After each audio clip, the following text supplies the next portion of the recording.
Village ambassadors, और उनको सिखाना है जी आयुष की जो एडवांटेजेस, खेती बाड़ी की advantage, everything to live a new system, a new life.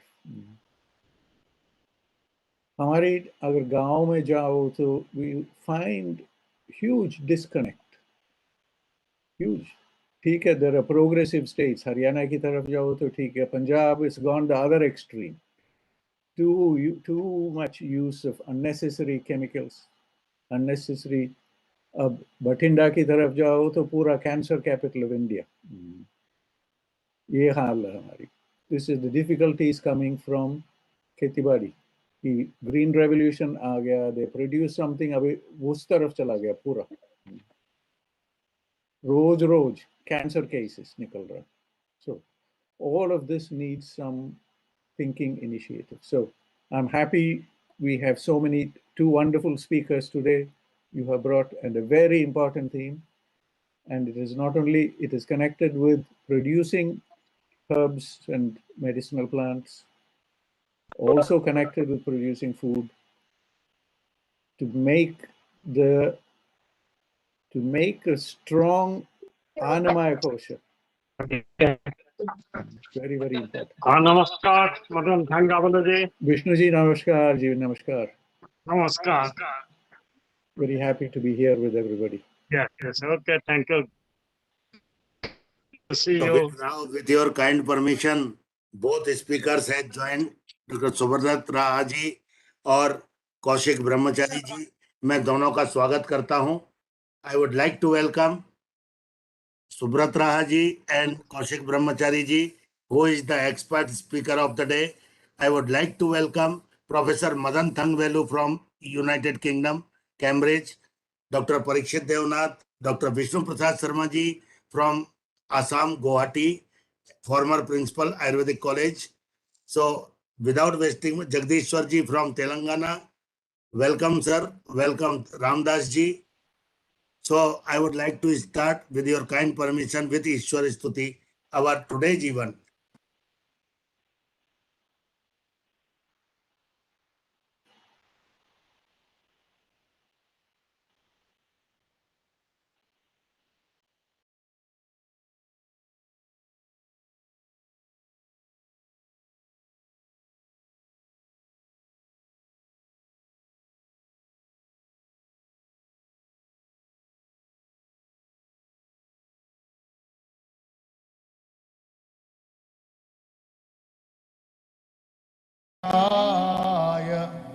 लंबोदराय सकलाय जगद्हिताय नागाननाय श्रुतियज्ञ विभूषिताय गौरीसुताय गणनाथ नमो नमस्ते। कर्पूर गौरम करुणावतारम संसार सारम भुजगेन्द्रहारम सदा वसंतम हृदयारविंदे भवम भवानी सहितं नमामि। या कुंदेन्दु तुषारहार धवला या शुभ्रवस्त्रावृता या वीणा वरदण्डमण्डितकरा या श्वेतपद्मासना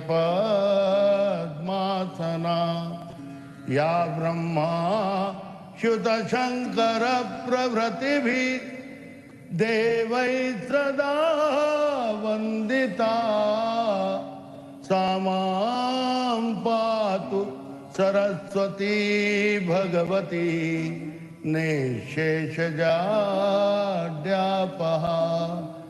सर्वमङ्गलमाङ्गल्ये शिवे सर्वार्थसाधिके शरण्ये त्र्यम्बके गौरी नारायणी नमोस्तुते। आविर्बभूव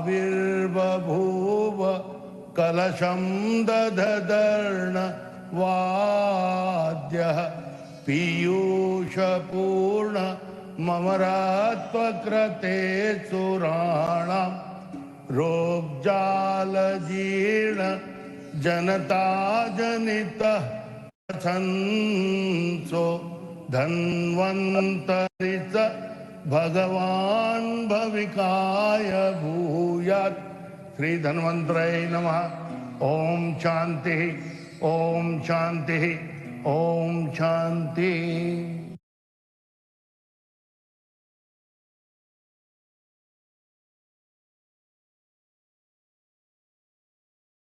Namaskar. On behalf of Independent Research Ethics Society, International Interdisciplinary Institute for Research, Education and Skill, Vishwa Ayurved Parsad, Zandu and Emami, I would like to welcome you all on Ayush Samriddhi 273rd webinar, Global GXP series. Today, we have expert from good agricultural practice. They are the dignitaries of their line, their faculty. I am very much privileged to welcome Dr. Koushik Brahmachari, Professor, Department of Agronomy, former Registrar, former Director, Extension Education, former Associate Director, FACC, Bidhan Chandra Krishi Vishwavidyalaya, very famous Vishwavidyalaya, NADIA. And another speaker, Professor Subrata Raha, Head of the Department, Department of Botany, Sidho Kanho-Birsha University, that is also Agriculture University, I hope, from PURULIA. So both dignitaries are experts on the subject, and we will definitely be blessed by their knowledge and enrich our knowledge. As we all are well aware that we are going to launch International Interdisciplinary Institute for Research, Education and Skill from 14th of January, that is Makar Sankranti. A national level, international level, hybrid seminar will be organized in National Research Institute of Ayurvedic Drug Development in Salt Lake, Sector 5. So we will be inviting you all to join through virtually or physically. We will be definitely waiting for you. For today's webinar, to inaugurate, today two dignitaries are with us, many dignitaries are with us, sorry. Dr. Vishnu Prasad Sharma ji, Dr. Madan Thangvelu ji, now Dr. Jagdishwar ji has joined, now Pawan Kr sir has joined, Prajapati, with the PK Prajapati, welcome PK Prajapati ji, Professor and Head Department of Rasashastra and Bhesaj Kalpana from All India Institute of Ayurveda, welcome. So for today's session, I would like to request after a long time to inaugurate Professor Madan Thangvelu. He is genome biologist in Cambridge and authority of European Ayurveda Academy in Cambridge. I would like to request him for inauguration. Prajapati ji, namaskar. Prajapati ji, namaskar. Vishnu ji, namaskar. Rajan ji, namaskar. And both our Subrata ji and our dignitaries today, thank you so much for being with us today. Koushik ji, namaskar. This whole area of continuity between the five elements, the Panjabhut, and the connection to food and human health is so very important. And this is understood so clearly in our Vedic Shastras, and particularly the applications are made so clear in Ayurveda. And somehow there has been an unfortunate division between these systems. We don't understand the benefit, the connections between the Panjabhut and the connection between the human body in health and in disease. I give you one or two examples. One important similarity that connects these two is the microbes, the bacteria that is involved in what is there in the soil what is connected with the plants, the bacteria connected with the human body in different parts of the human body. And these are all very mysterious but very important areas. The second thing that we always talk about is the quality of the produce. Whenever we are doing any form of agriculture, that thinking can be much wider. When we talk about produce, we talk about simple things like quality or quantity, which is the general parameter that is used always. But we can also have very important other aspects. So micronutrients is one area where there is a lot of still poor thinking. In West Bengal, if you go to some parts of West Bengal, we know they have the highest incidence of arsenic in the groundwater. And I think all of you agriculture experts and also the Ayurveda experts know about this problem. What can we do about this information? In the 21st century, what is it that we can do? The second aspect is something that the world is still waking up to, which is the subtle aspects of food. That food or anything that is grown has other parameters that is beyond our senses. We have only 5 senses. Maybe there are other parameters that go beyond our 5 senses, what is in Ayurveda called as sattva, sattvic ahar. Now, this all is written and documented in the old texts, in the old Vedic texts, in Ayurvedic texts. It talks about how to grow these foods, how to grow medicines, when to harvest these medicines, medicinal plants. But somehow we have disconnected from this. And I hope that in the time to come, we will develop new technologies to measure all of these things and to improve our understanding of such aspects within Ayurveda, within the agriculture universities, so that our students become familiar of what is known to us for thousands of years.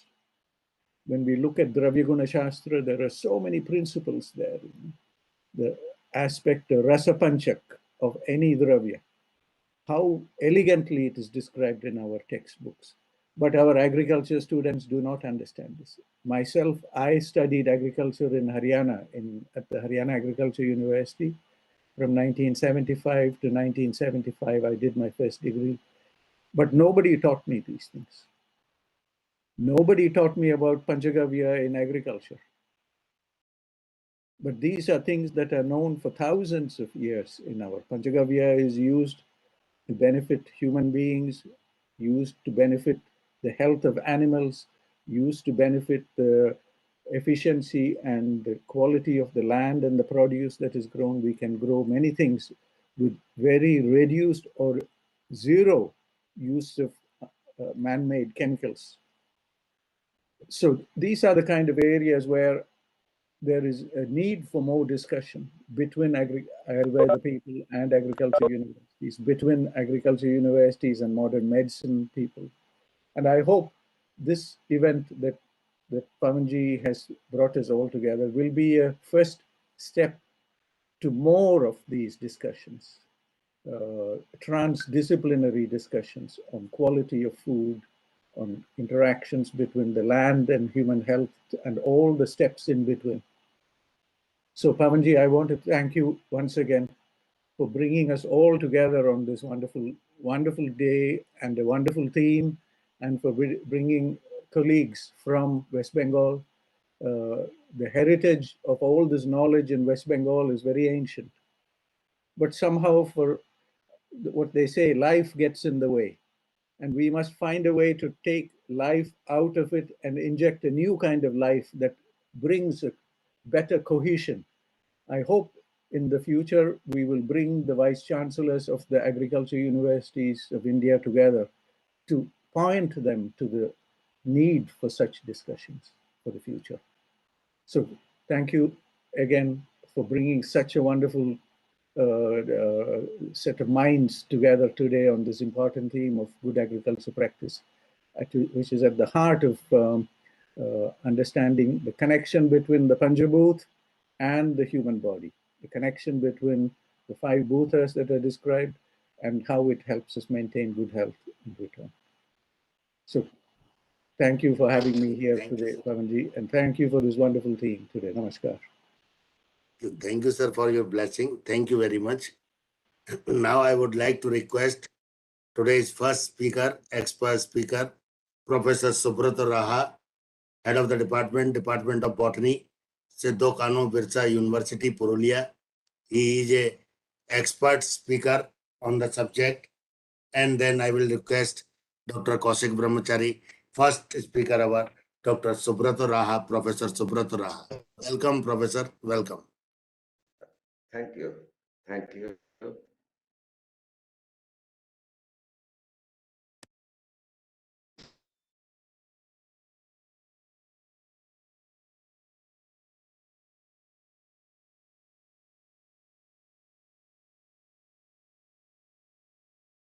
Actually, I am trying to share these things.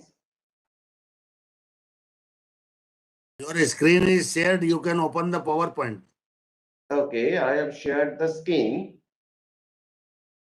Is You it can visible? start. No, you can start the PowerPoint. No. Don't sign in. You are already there. Okay. You can close this window. Please close this window. Yes, now you can start the PowerPoint. Your desktop is visible. Visible. Thank you. Yes. Kindly go for slideshow to maximize the screen. Okay, thank you.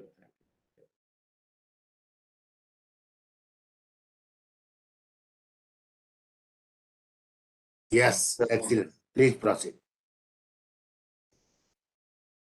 Now, at the very beginning, in this wonderful evening, I must start with a little chanting. Om Sahana Sahano Prunaktu Saho Birjam Karma Vahe Tejasvi Namadhitamastu Ma Vidvishavahai. Om Shanti Shanti Shanti. Om. May we all be protected. May we all be nourished. May we work together with great energy. May our intellect be sharpened. Let there be no animosity within us. Om, peace, peace, and peace. Namaste. I am Dr. Subrata Raha, head of the department. Now, I am just after the request of Honorable Organizer of this convener, I have started reading in these matters, and I'm not an expert. I'm a learner and still learning.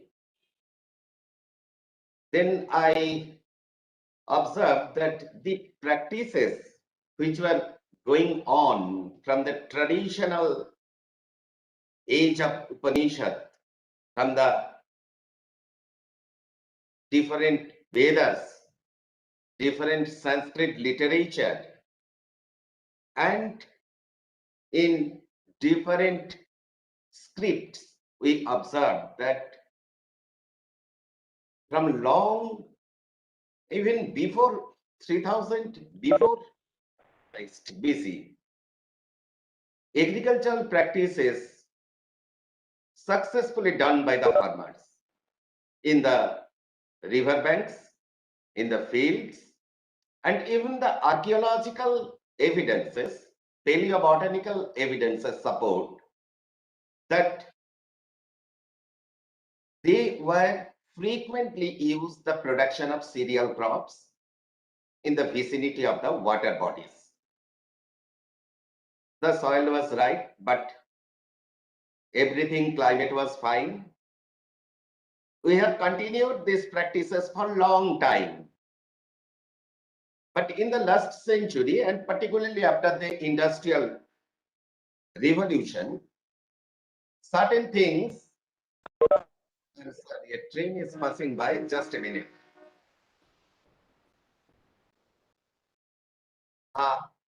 In this last 100 years or few earlier than that, we observed that some things are changing due to industrial revolution and practices among the men. And we have created a lot of nuisance, a lot of malpractices on our Dharitri, on our earth. It is very unfortunate that we become old, but our children wants to enjoy the earth. What we are living for them? Is the practice or practices which are going on that favor sustainability? Is it eco-friendly? Is it for this service going to the poorest section of the community? Very unfortunately, the answer is not right.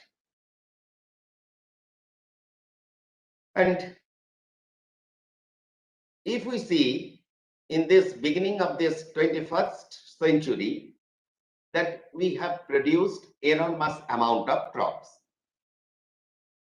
we are no longer dependent on other countries for production of food, grains, and other beverages and spices, other things. And this has begun from the pioneer work by Dr. E. Borlaug, the pioneer scientist of the Green Revolution, and later it was brought into different countries, including India, by the work of Swaminathan and some others. Now, what happened? We have introduced different new techniques in our agronomic practices, in our agricultural practices. Agriculture is science as well as a business. Now, within this few years, that means last 50 years, the Asian population has tripled. To cope with, to secure their food, to resist this human pressure, we have developed certain techniques, scientific techniques, like development of high-yielding varieties.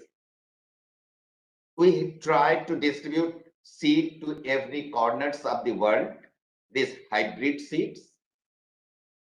We have irrigated land with judicious water, that means with new techniques like water management system, like drip irrigation, sprinkler irrigation, and so on. We are using synthetic fertilizers randomly for high yield, and even we are unscrupulously applying pesticides, herbicides, and fungicides, these things, these toxic substances.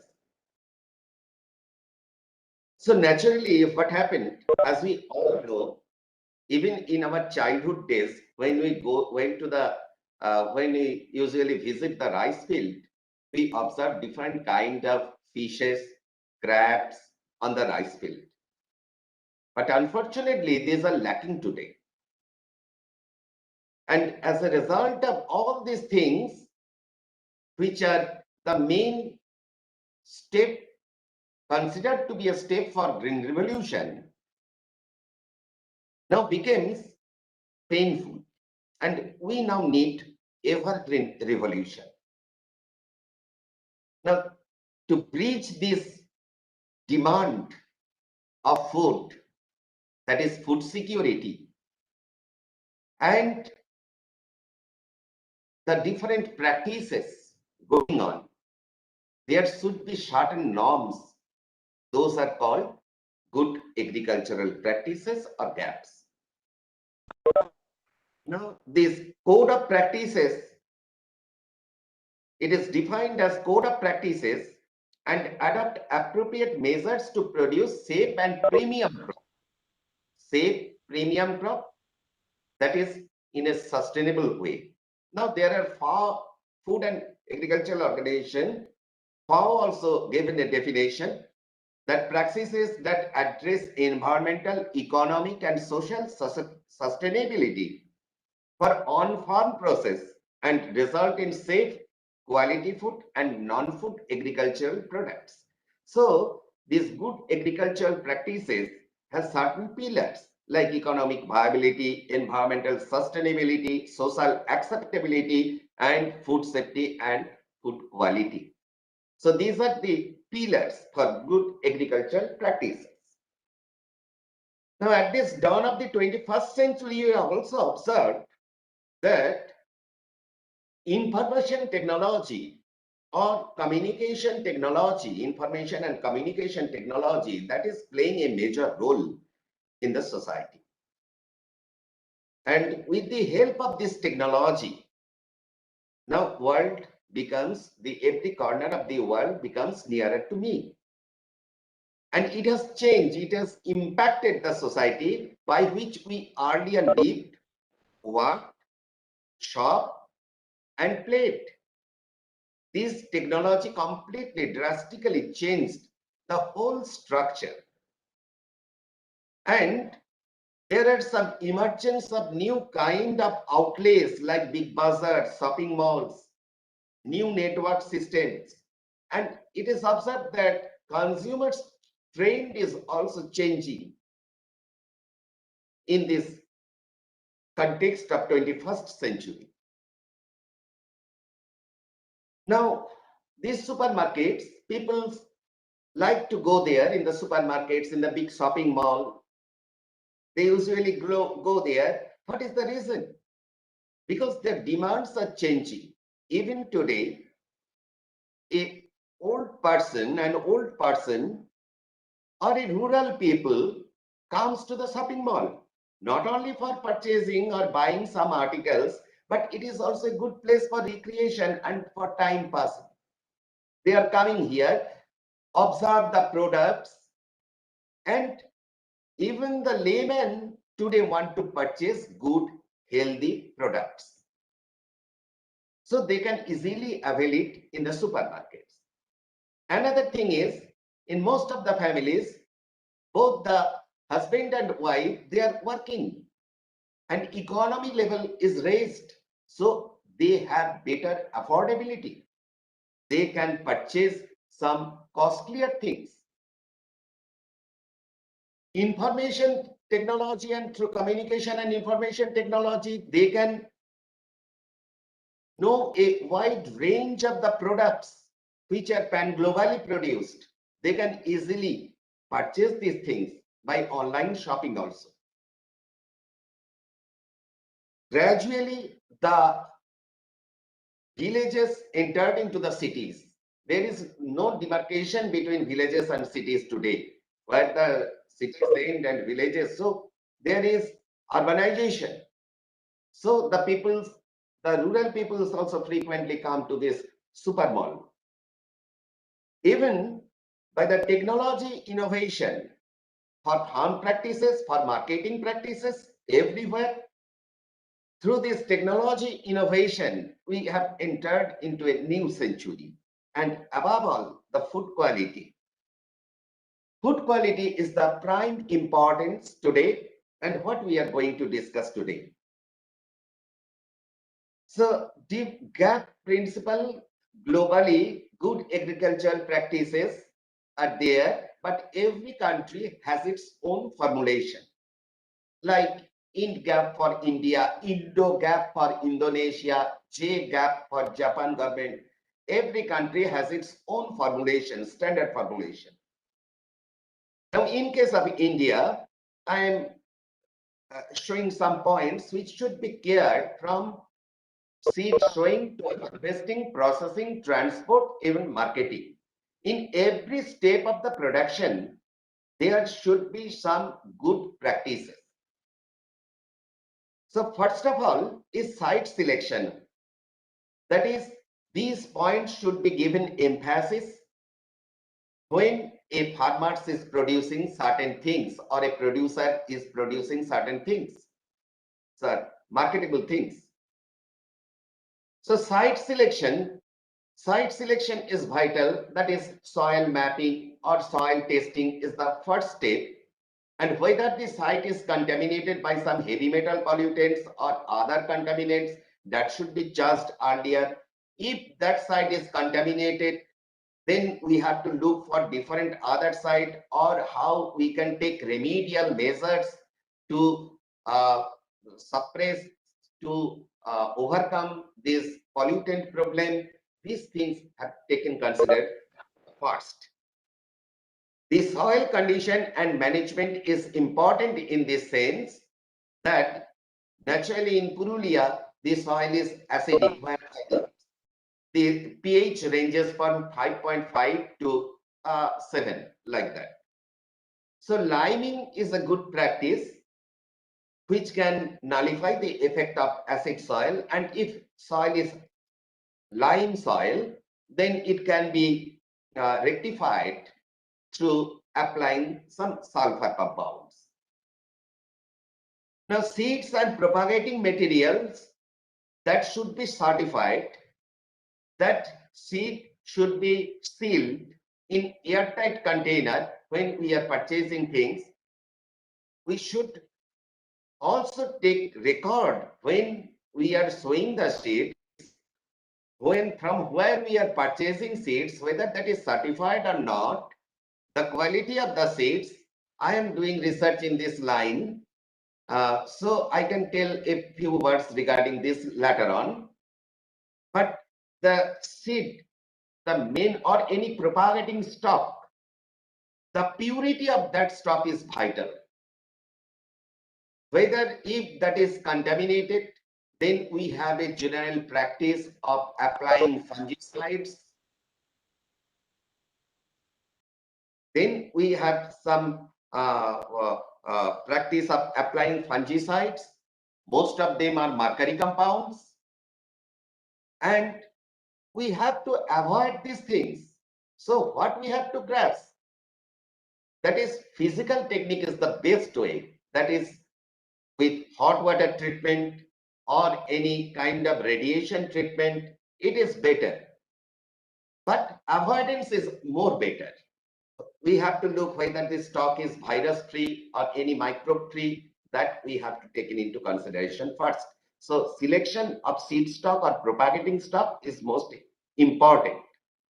Now, during harvesting practice, certain measures to be taken so that some other noxious substances, like sometimes we get some pebbles in rice, sometimes we get broken glasses or glass particles or some other physical matters along with our footprints.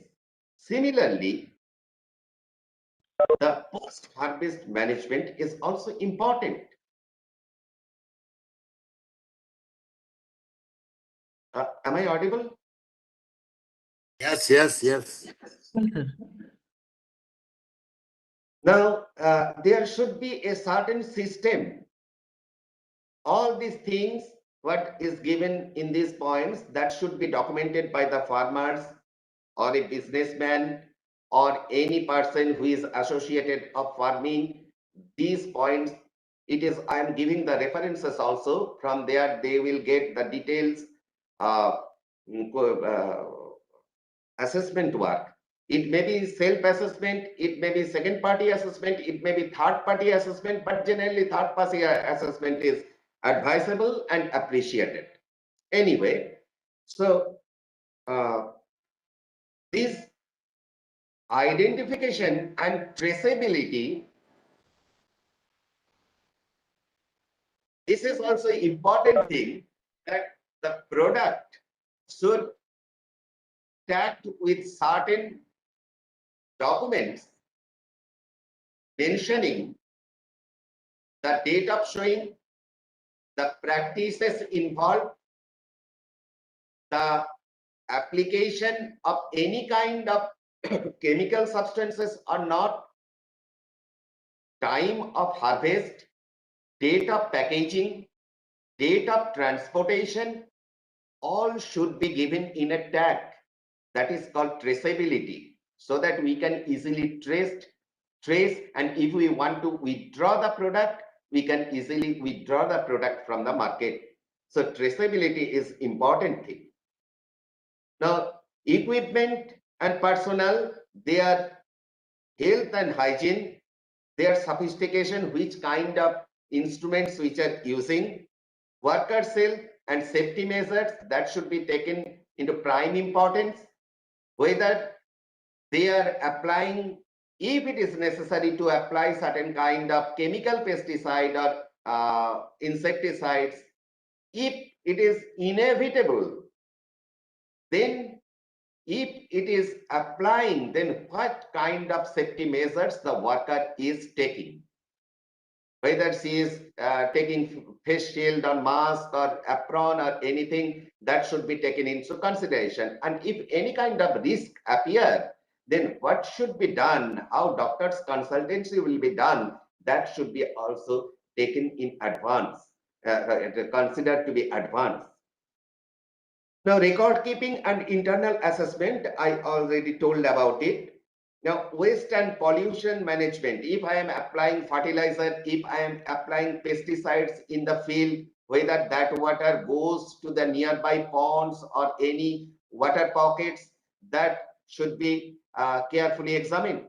To restrict that, we have to take measures so that the contaminated water from the field cannot go to the any kind of other water bodies or water resources. That is waste and pollution management. And if there is provision of recycling or reusing or the 3R principle, reduce, reuse, and recycle, if that is possible, that should be taken into consideration. Now, environment and conservation is the prime importance. Today, we are very much worried about our environment. So we have to take notes about all these things. What I am applying on the field, these are environment friendly. These are able to maintain the normal ecosystem and biodiversity on Earth. And there should be certain mechanism for registering complaints. Now, the main thing is this, that for the safe and sustainable food production, risk assessment is the prime thing. Now, preventive measures should be taken for protection of the human resources and crops also, and continuous monitoring of the production process should be carefully observed. And last of all, issuing certificate, that green certificate, these things are gap certificate. That means the farmer followed the good agricultural practices.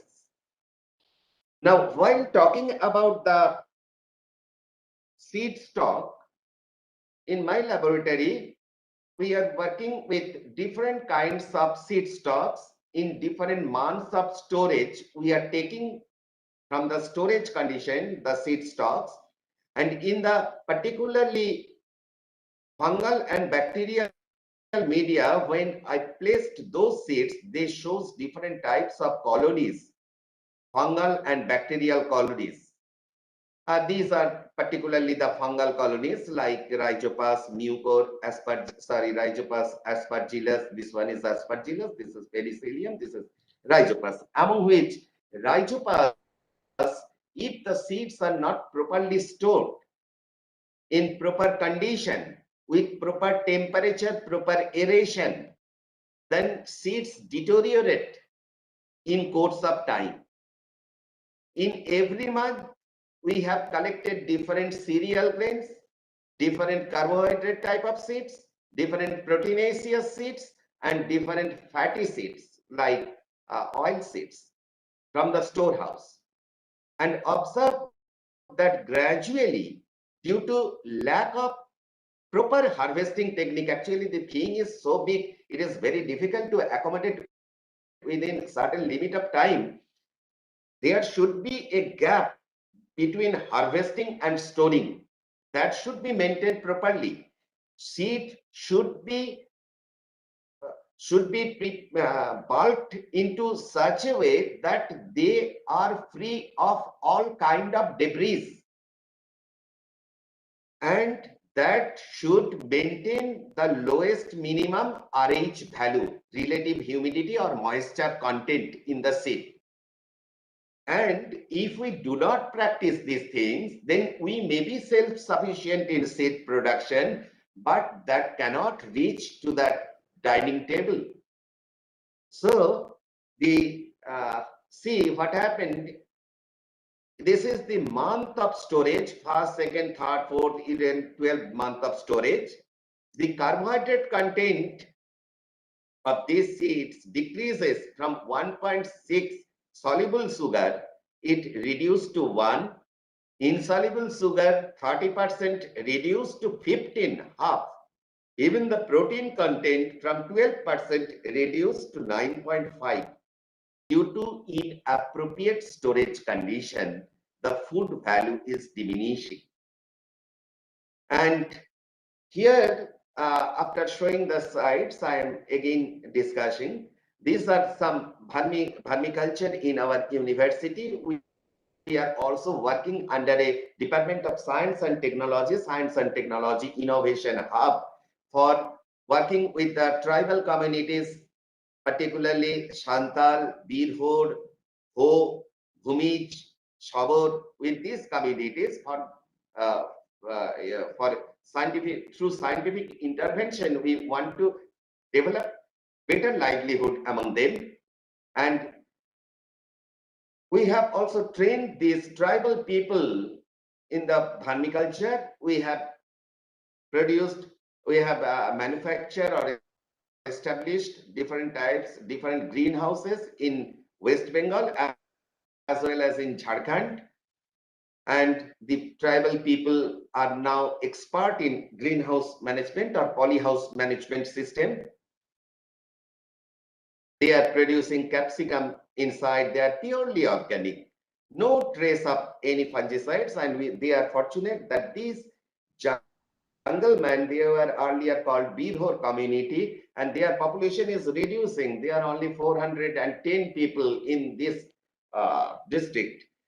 This Bidhan community, they are fortunate that they were talking with our Honorable Minister of Science and Technology through video conferences. Here you can see. And these are the Bidhan village where they are producing beautiful capsicum and producing seedlings, also raising cuttings of some wild plants and mulberry inside these polyhouses. And this is another Bixa orellina plant. We are trying to introduce this crop here due to the importance of this bixin and not-bixin to carotenoid compounds, which yields color, and this color is just appropriate substitute for saffron. And seeds are also in market rate is 500 to 700 rupees per kilo.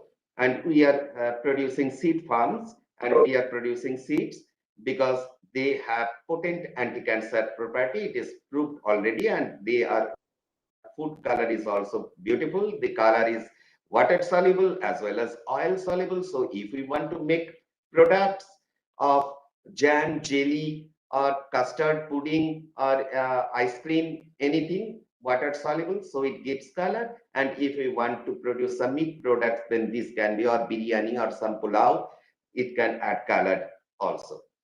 But you see, you can, looking the fields, you can see that these are purely organic fields. No question of applying any kind of synthetic fertilizer.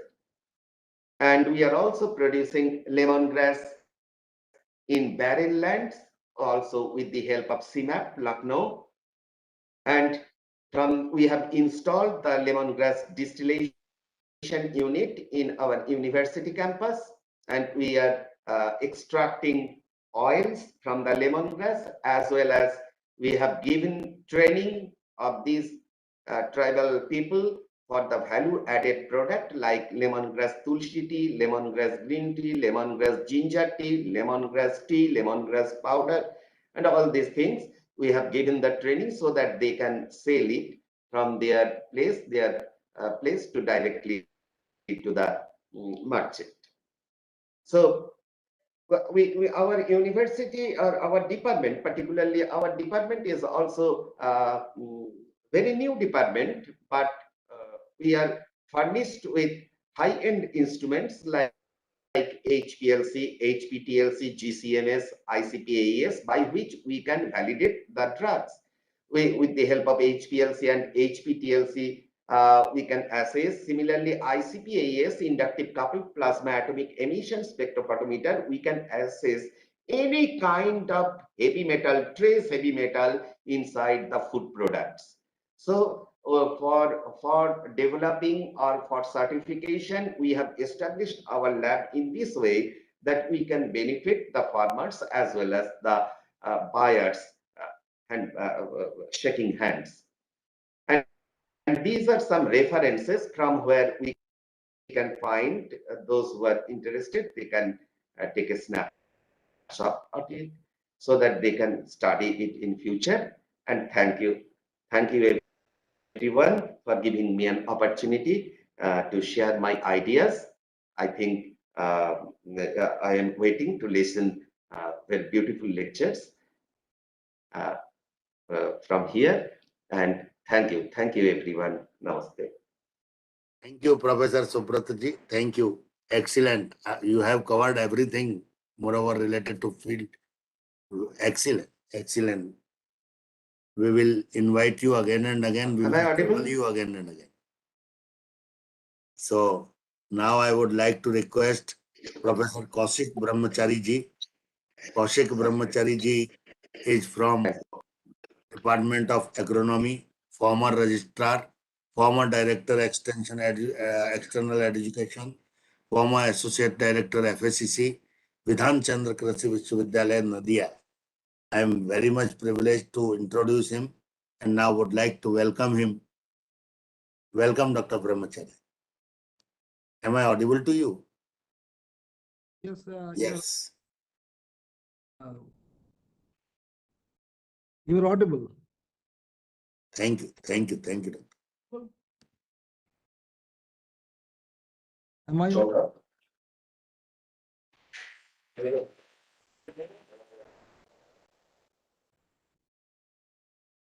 Yes, please. So, your PPT is on the screen. okay. Thank you. Am I audible? Yes, loud and clear, sir. So, thank you, everybody.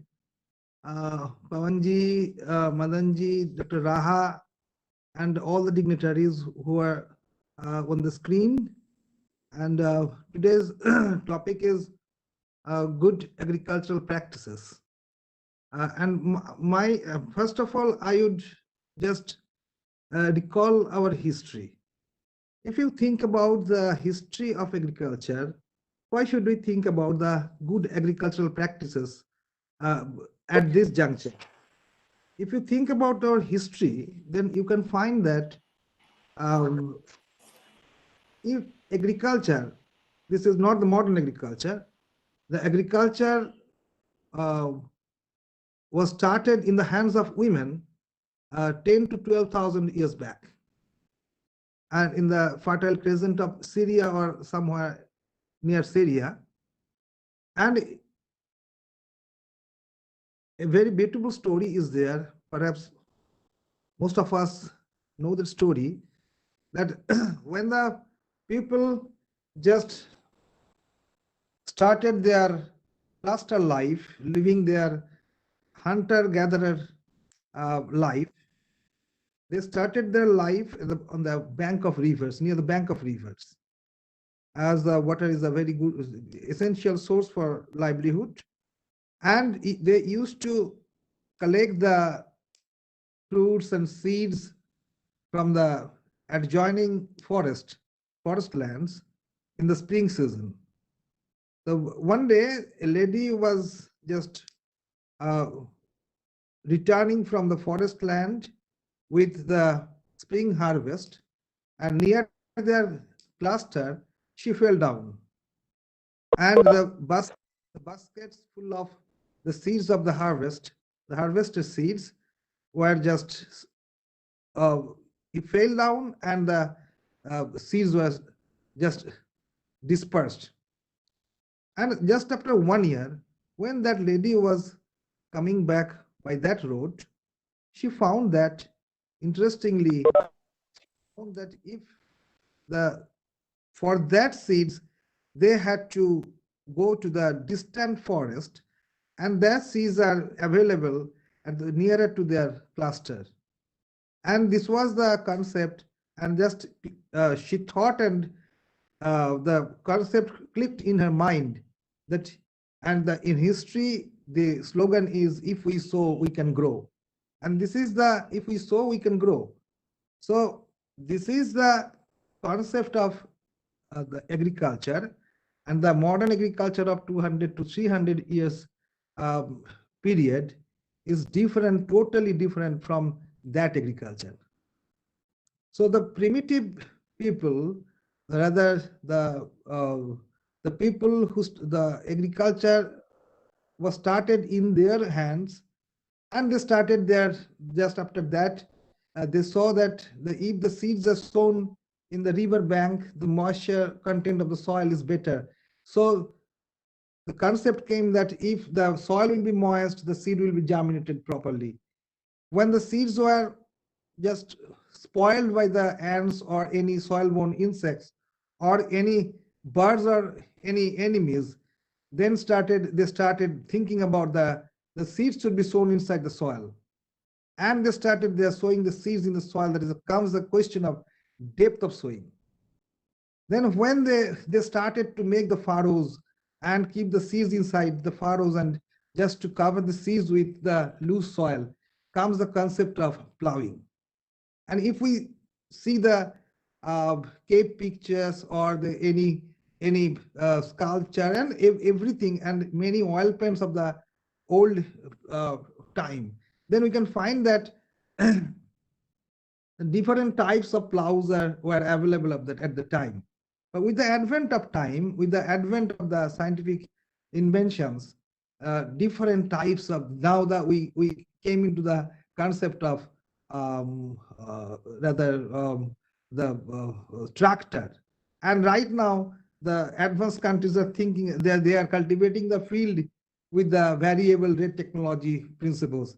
They are just sensing with the sensors, they are sensing the soil where whether it is undulated or any elevation, proper elevation is there, or proper leveling is being done, whether they are just sensing with the sensors. So comes the question, why we are thinking about gaps? So Pawan, you just a few slides later, you just next, this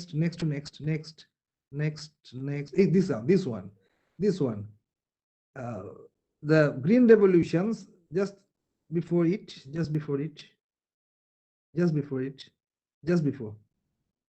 this one.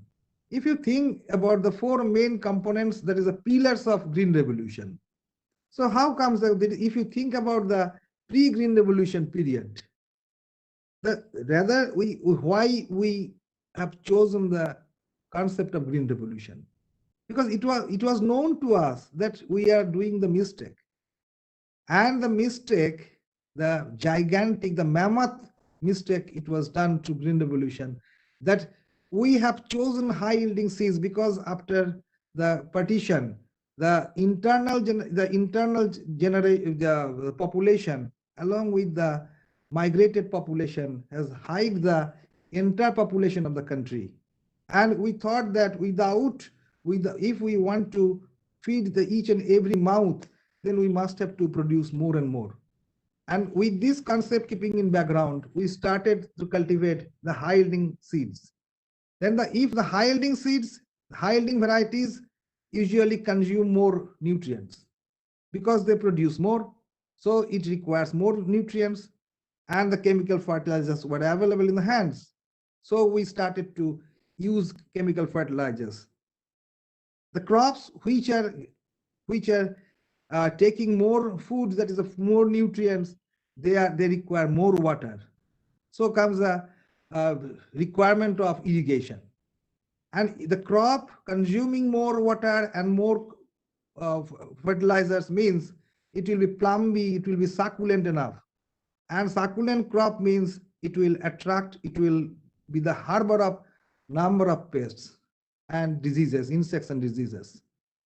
So ultimately what happened? We produced more. At the same time, we have invited a lot of insects and diseases. And this is the root issue, that the agricultural crops in the country like India, it is full of pesticides, the residues. So I am not going into detail on what is the concept of gap is, because Dr. Raha has already narrated the issues. So the green revolution, the green revolution was very much welcome for the sake of feeding the mammoth population of the country. And at the same time, what happened? We know that if a doctor, when the doctor reads the subject, grabs the subject and practicing the medicine. If a lawyer is reading the subject and practicing his laws, but we the people, we are reading, we are gathering knowledge, and the farmers are practicing. Most of them are uneducated. So this is the biggest issue, that whatever new things, new concept, the environment friendly or whatever may be, first of all, we must have to be conscious enough. Because if you take the instance that in the one interesting story is there with me, that I was just passing into a social forestry in the red laterite part, that is in Purulia district and in Bankura district, and I found a little girl was just collecting the dry leaves by collecting the dry leaves with the broomstick, and she was just putting the leaves after segregation. Some leaves in one gunny bag and some leaves in another gunny bag. I just asked her, what is the issue that you are putting these leaves, some mixed leaves in one bag and another leaves in one bag? She just answered me that, uncle, this is nothing but these leaves is very good, very good source of fuel, and that leaves, you can burn it for a little time, and these leaves will burn for a long time. I just found that it was the leaves of eucalyptus, because eucalyptus leaves contain more oil. So this is the concept. They are doing the science without knowing that they are doing the science. So they have the concept, but this is the consciousness.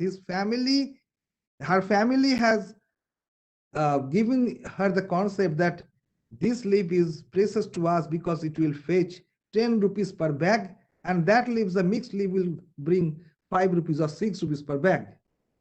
So if the common farmers, common people will not be conscious enough, this type of what we are talking about, that we should practice the good, we should follow the gaps, we should follow the norms, we have to go through the different regulations, and we have to certify the product. Who is the person, who is the beneficiary? If you think about, I have seen the farmer's son to have a cucumber from his basket and just eating afresh. And the farmers were rebuking him, then don't take it because it is full of poison. I just asked the farmer, you are resisting your son to have the cucumber directly, to take the cucumber directly. But do you know that you are purchasing the other vegetables from the market that is full of the remainings of the fertilizers and chemicals and different other plant protection chemicals? So this is the issue, that the farmers having 3 or 4 soaps in his house. They are not washing their hands with soap, but they are purchasing, but they have no consciousness. So consciousness is the main issue, so that we will be able to follow all these principles of gaps. Otherwise, we will shout, we will write articles and everything. The major problem is right now that India is a home for 18% of the world population. You can find the slide here that more than 15% of the world livestock, having 2.4% of the global land area and 4% of the water resource for meeting. What happened? Pawanji? Yes, your voice is coming, Koushik ji. But the slides are not showing. No, no, the slide says India is the home for that slide is on the screen. Not finding.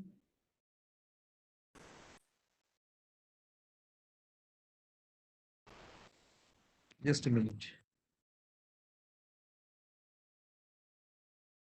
You are not visible. We are not fortunate enough to see you. You can on the video also. Yes, I don't know. Actually, I am out of station and I'm in a remote place. That's why I have no computer facility here. But your slide is the same. No, I cannot find any slide here. Major problem in agriculture. Professor Brahmachari, you can start from the beginning again start sharing. No, I am sharing. You can leave it and again try to share it so that it comes. But we are I am sharing. Subrata Rahaji, yes. Koushik ji is not sharing. I am sharing his presentation. Okay. Is it visible to you? Yes, it's visible. Just a minute. I am leaving and again I am joining. Okay.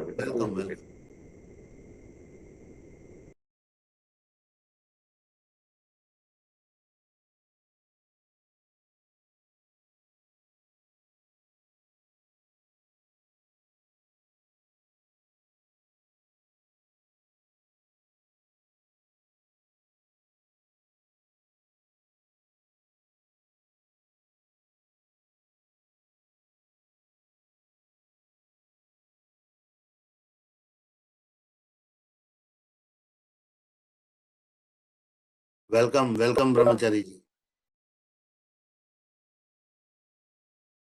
Can you hear? Yes. Pawanji, can you hear me? Yes, clearly. You can start your video also. I'm starting my video. Just a minute.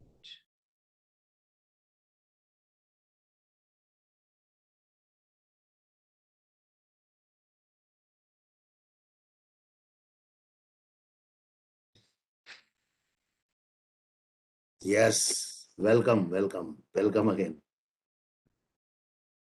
Okay. So Yes. nearly 57% land resource in India is facing degradation due to, these are the points, because we are thinking about gap for all these reasons. Because all this degradation, one of the biggest reason behind this degradation is the post-grain revolution effects in agriculture.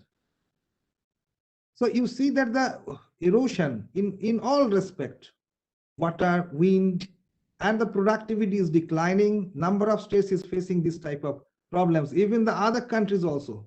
The other countries, even in USA, they're thinking about these type of crops which will degrade the soil in less amount. Next. So another important issue of the forest policy in 1980, you see that this is a bit better, but the area under forest cover at present it is 23.8%. And with the unprecedented increase in population during the last few decades, clearly the mankind faces formidable problem of ensure food and nutritional security. reduced per capita land, reduced availability of water. And you will find that in the next slides that how the water availability is being reduced to the, just after this. Next one. You just show the pictures because it will be, this is the very similar. I'm not focusing entirely on this one. Please hold the next slide. Actually, I work in the stress areas of West Bengal. Particularly, if you think about the agroclimatic zones of West Bengal, we have 6 agroclimatic zones. Out of that, the most crucial and the most disturbing areas are the coastal zone and the red laterite zone. The coastal zone is mainly the Sundarban regions, and you can find there the main issues are soil is saline and water is saline. And in red lateritic zone, the soil is devoid of proper moisture, and it is also suffering from high acidity. So this is the part of these parts are the most most vulnerable parts of the state. But I don't want to keep our thinking confined into specific zones. If we think about the principles, that is declining soil health and threat to food security. These are the main issues right now. That is the intensification of agriculture is one of the causes. As I was talking about, if we are talking about the permaculture, we are talking about organic farming, we are talking about even natural farming. Even the Indian Council of Agriculture Research, ICAR, as making it a mandate to bring a course for the undergraduate students on natural farming.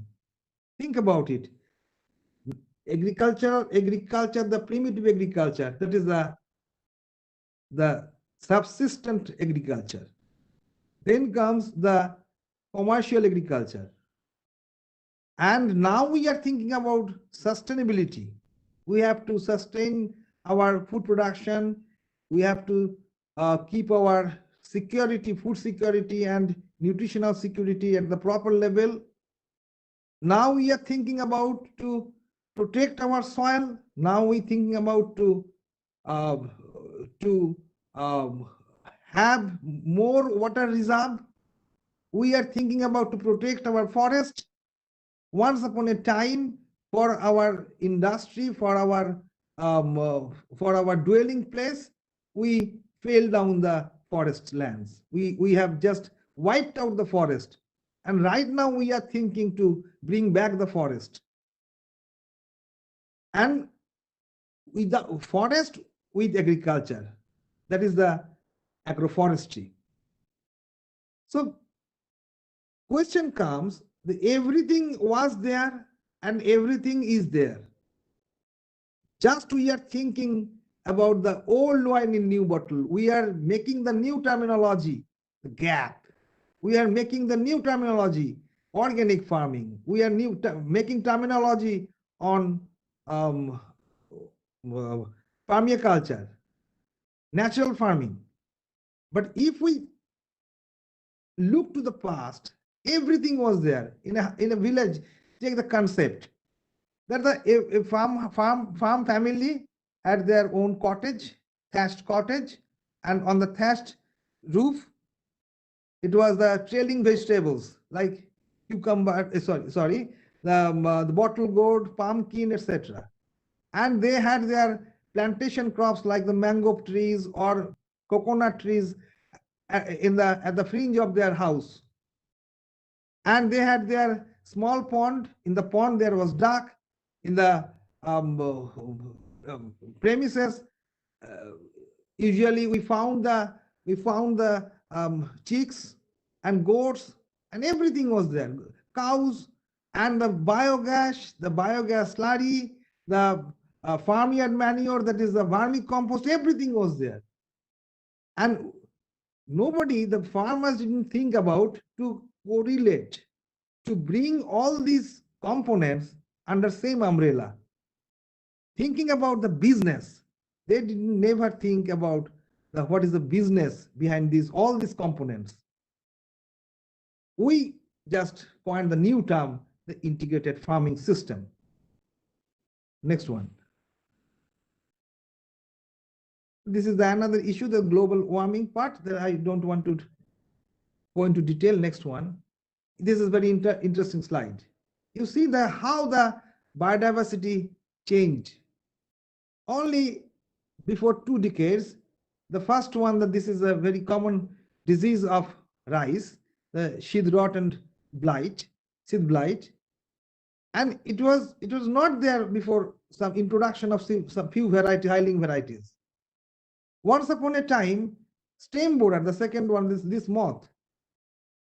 This moth was the virulent insect in the rice fields once upon a time. If you look back in our childhood time, we used to hear the drum beating on the radio broadcasting, that stem borer, majra poka.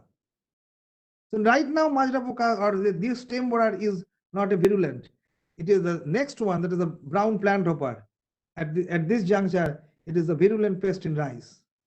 So we have used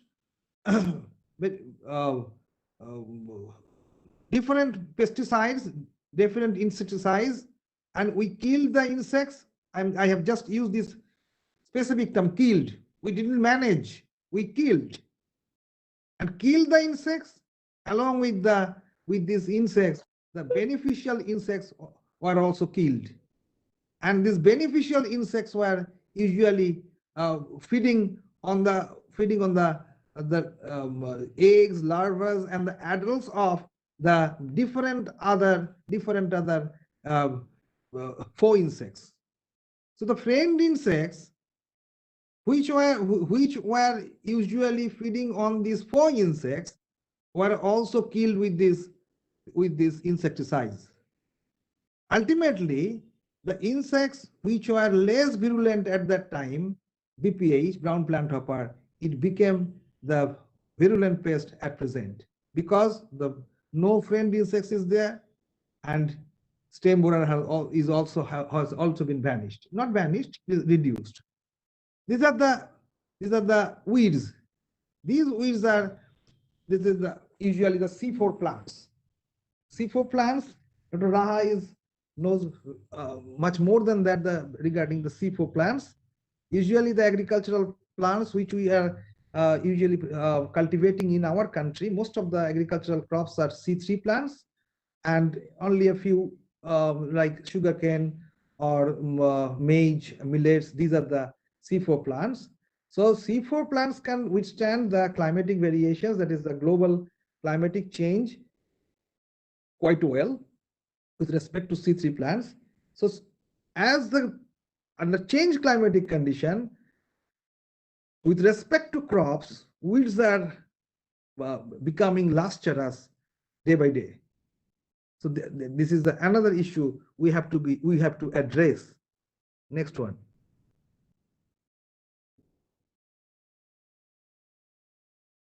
So this is the growth rate and the food grain production.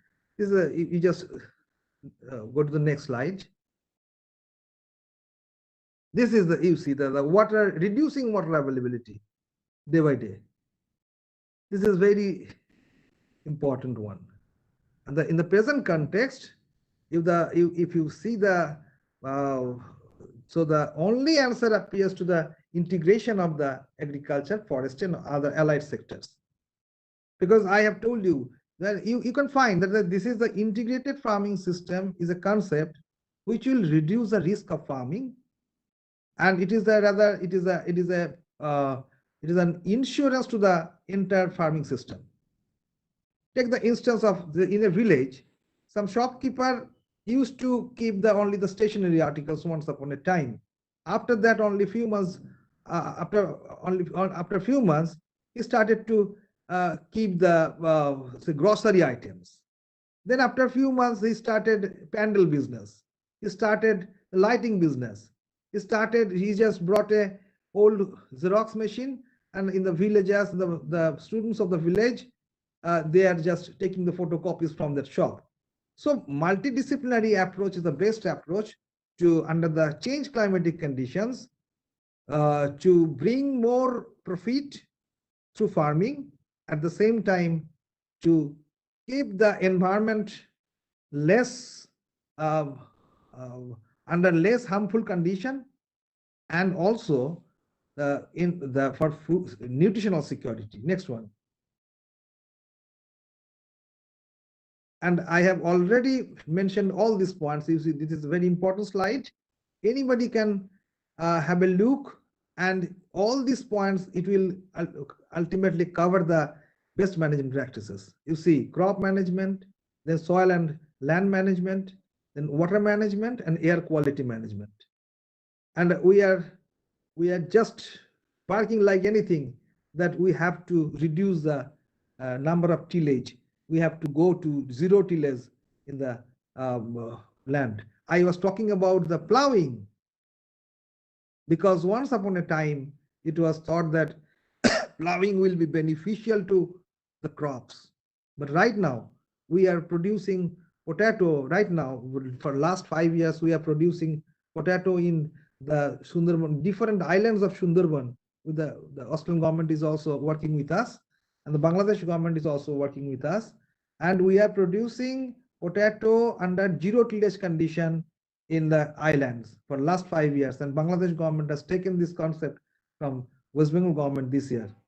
And just in between the stubble rows, we are just keeping a line of organic manure like farmyard manure or vermicompost, and putting the cut potato seeds on the line. We are just keeping a fistful of vermicompost just to cover the seeds. And after that, we are just spreading the loose, sorry, we are spreading the loose straw on the ground just to cover the entire field with the mulch. Just it is a mulch. So this is called zero tillage potato under mulch. And we are increasing the depth of mulch with the passing of time. It is reducing the water requirement because the entire moisture in the soil will be kept inside, because it will restrict the evaporation from the soil, and also it will check the weed growth. Zero tillage is the one of the best component of the best management practices. Then you see the C3 and C4 plants as per agroecological and agroclimatic situation. This is the most important slide, so please have a look on this slide. The previous one, previous one, sir. This one. So C3 and C4 I have discussed, and they may come that we have to shift, change our food habit also. It may be so that we'll feed on weeds in near future. Maybe so, because amaranthus, it is very much popular. It is the amaranthus is a weed to us because it is right now it is very popular in USA. You think about quinoa, it is chenopodium. It is also a weed. Amaranthus is a weed. Chenopodium is a weed. In USA, the people, nobody can think about feeding on the millets, jowar, bajra, ragi, this type of cereals. They are producing large amount of millets, but they are producing as a bird feed. When I talked over a forum, they were astonished that the people of India consume millet. You can prepare good dishes from millet. So millet should be a very good choice. So proper crop selection is another part of best management practices, and proper variety selection. So we can select the crops, but we have to select the crop of variety of the crops properly, because in Dr. Raha's condition, rice, the varieties of rice would be different with our condition or the condition under Sundarbans. And it should be local knowledge based, that is the indigenous knowledge, technical know-hows.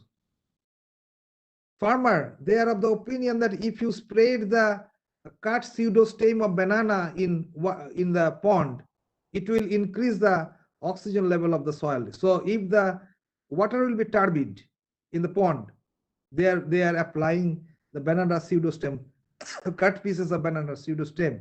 This is nothing but ITK, and also it is the best management practice. Then system oriented. We are thinking about the crop. We are thinking about cows. We are thinking about cattle. We are thinking about goat in dispersed fashion. But no, never. It should be thought under. It should be under network. So producing cattle means you are producing milk, and ultimately the human being is the biggest consumer. Everything we are thinking about ourselves. So you are rearing cattle means you are producing milk. You are having the cow dung. So cow dung should be used for making biogas, for preparing vermicompost, or for preparing farmyard manures. So ultimately, the manures will be utilized in the plantation crops. The manures will be utilized in the agricultural fields. And the manures will be utilized in the pond. So ultimately, the ponds, the fish will be consumed by human being. The fish will be utilized for making some organic liquid manure. So the rotten fish, the fish scales should be used, can be used. Then you are getting everything in your house, and the excess of the product will be sent to the market. This is the main part, because we are thinking about gap for whom? Gap for the small farmers of India, the marginal farmers of India. So we are not having the big farm like USA, like Australia, like the European countries. So whatever we are thinking, we must have to think about the common farmer, the end. Otherwise, ultimately, we will not be able to say no. Pawanji, the last slide. It is the main slide. I will not discuss everything from this presentation. So the next part is the integrated nutrient management, because a school of opinion is that everybody is thinking about organic farming directly. But I think, to me, it is not possible, because if we just jump directly from chemical to organic, it will reduce the productivity of the crop. And at the same time, it will be a big menace to the market, menace to the society also. So if we think about going to organic, we have to go into integrated approach. That is integrated nutrient management, integrated pest management, integrated water management, disease management, this type of things. So we will, first of all, we'll just increase the organic part and reduce the chemical part. So 75 chemical plus 25 organic. Then come to, after 2 years, you come to 50-50. Then you just revert it. 25 chemical plus 75 organic. So ultimately, it will take 6, 7 to 10 years, even it may be 10 years, for just shifting from chemical to organic farming. Then the post-harvest management, I don't go into detail because Dr. Raha has detailed it. And sustainable farming and cropping system, that is there's an interesting issue. That is the intercropping, mixed cropping, and integrated farming system. So, and alternative land use system. That is the agroforest is the best option for you can find in Uttarakhand the willows in the willow field, willow trees, willow tree, and in the willow plantation, they are just producing the cuttings of the tea, because the willow roots exude some hormones which will be helpful for rooting of the tea cuttings. Next one.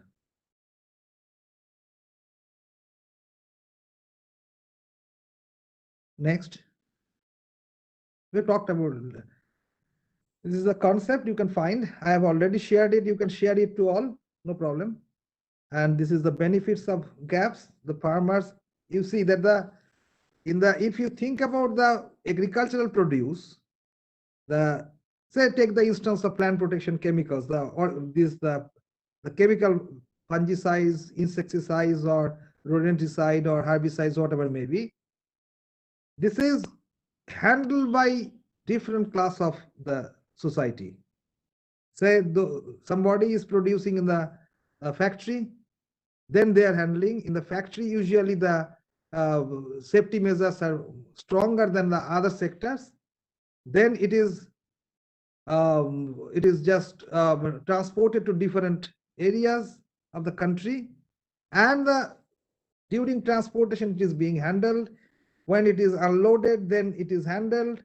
When it is kept in the shop, then the shopkeepers are handling this, and ultimately it will go to the farmers. They are handling in the field, and they are handling, not only handling, at the same time they are spraying or everything they are doing, and they are taking the air full of these pesticide particles, and ultimately they are not washing most of the farmers are not washing their hands, not they're using the mask, even not they are just tying the towels around their mouth or their face. So all these things should be kept into mind. This is also the good part of the good agricultural practices. Next. And ultimately the end user, the consumers, we are thinking about the lustrous vegetables. To the market we go, and we are always thinking about the lustrous brinjal, lustrous parwal, lustrous vegetables everywhere. But we are not thinking about that these are full of pesticides, these are full of chemicals, because you won't have any sticker, you cannot find the residues of the pesticide directly with your open eyes. So integrated farming system is with the best management practice in the light of integrated farming system. It will be able to improve the worker and the consumer conditions and enhance the agricultural family welfare. I have used this term, and improve food security, animal welfare, the environmental welfare, all this welfare, security of the people. Next.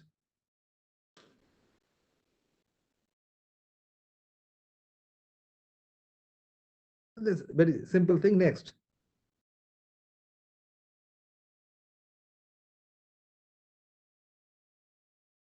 This is the framework of GAP.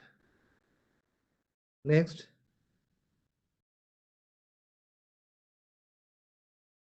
So these are the how to. I have already discussed all these things. You just see that, find it that manage the farms according to their properties, because a big farm will be right now the farmers, the marginal farmers, the growers, the commercial farmers, all the groups are there in the system. So we have to manage accordingly, maintain or improve the soil organic matter. I have already talked about, because if you will have the cows, if you will have the cattle, you have the goats, you have everything. So ultimately you will be able to provide, because at present organic manures is a decontrolled product in the market. So anybody can produce organic manure anytime, anywhere. So the farmers, if the farmers will be compelled to have the organic manures from the market, the spurious materials are very dangerous materials, because I have seen it that the raw dust just taken from the take from the tannery industry and mix it with the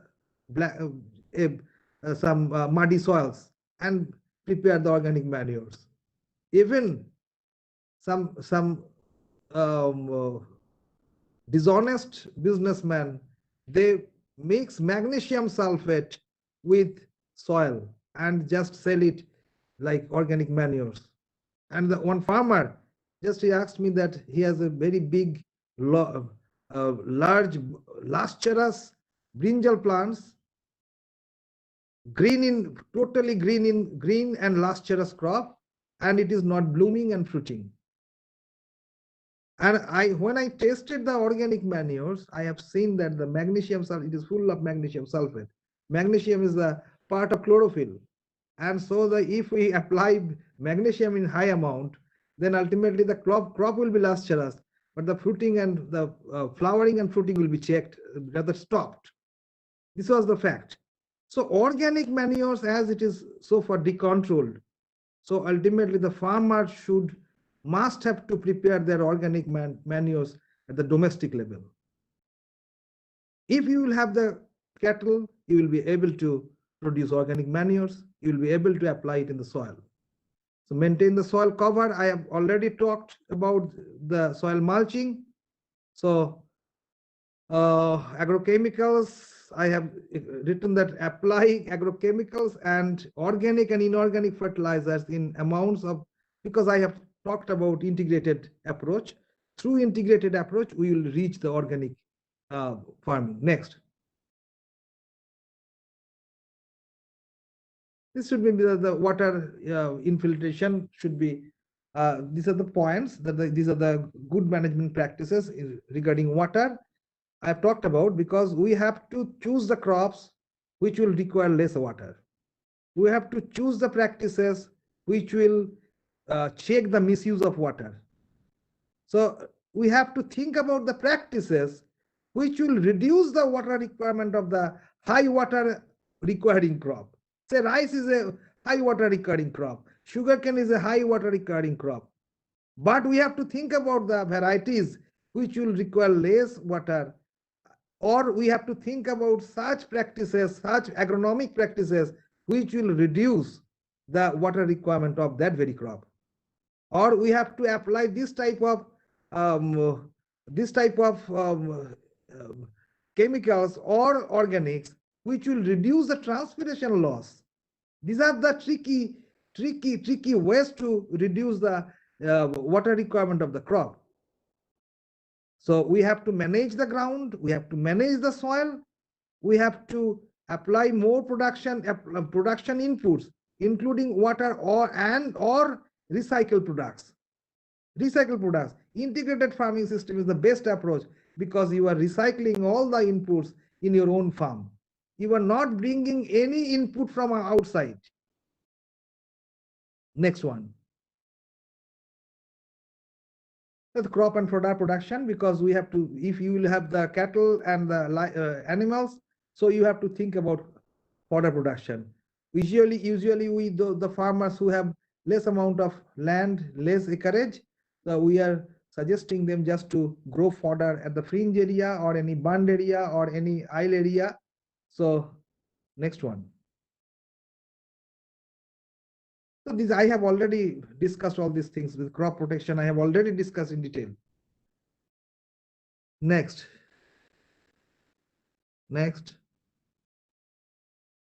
So best management practice not only is beneficial to human being, it is also beneficial to the animal also, mind it. And if it will be under integrated farming system, that is a multidisciplinary approach, it will be able to protect the entire system in a sustainable manner and in an eco-friendly condition. Next, harvest. I don't get into the harvest. This is the most important part in organic farming or natural farming or integrated farming. This is the energy part, because whatever fossil fuel we are using, that is the most important issue. You are using tractor means you are using more energy.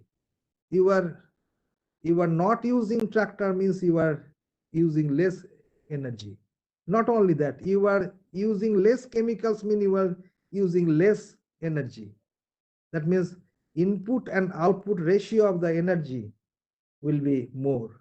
So this is our main motto. This is the energy footprint. Energy footprint. That is a very big chapter, so I don't want to get into detail. Next one. Human welfare, health, and safety. Dr. Raha has told a lot about it, and I have just okay, wildlife and landscape. Not only landscape, not only wildlife. If you go in detail regarding the best management practices. Best management practices is different for not only for different countries. Best management practice is also different for different zones.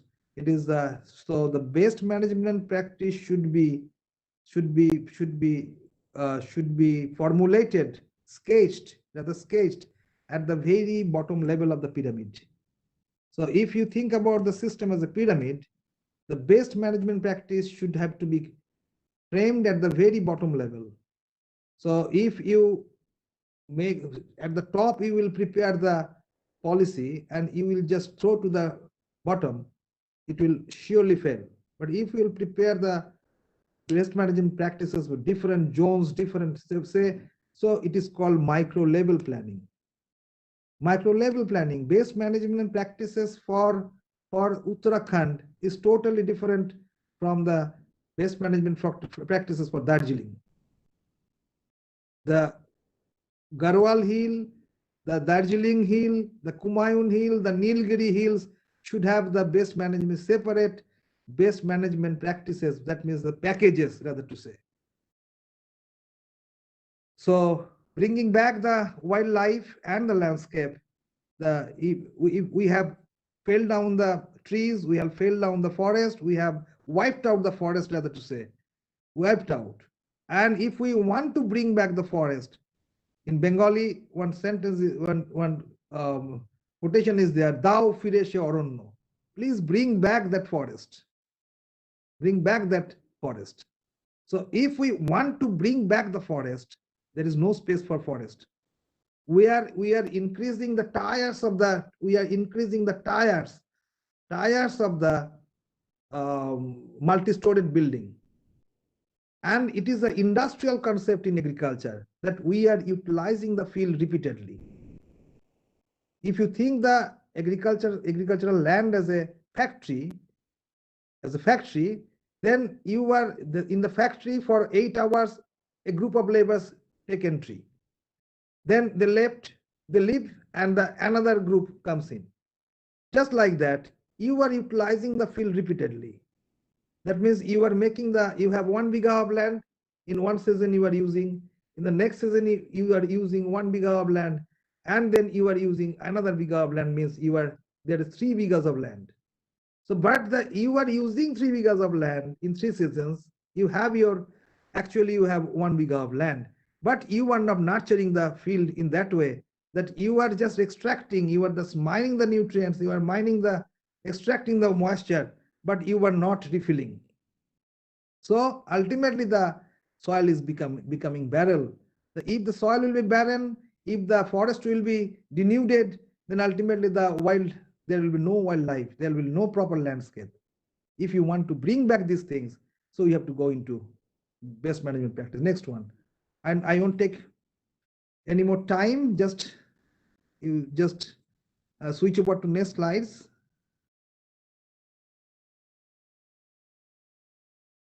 So these are the policies, how the farming system can be practiced.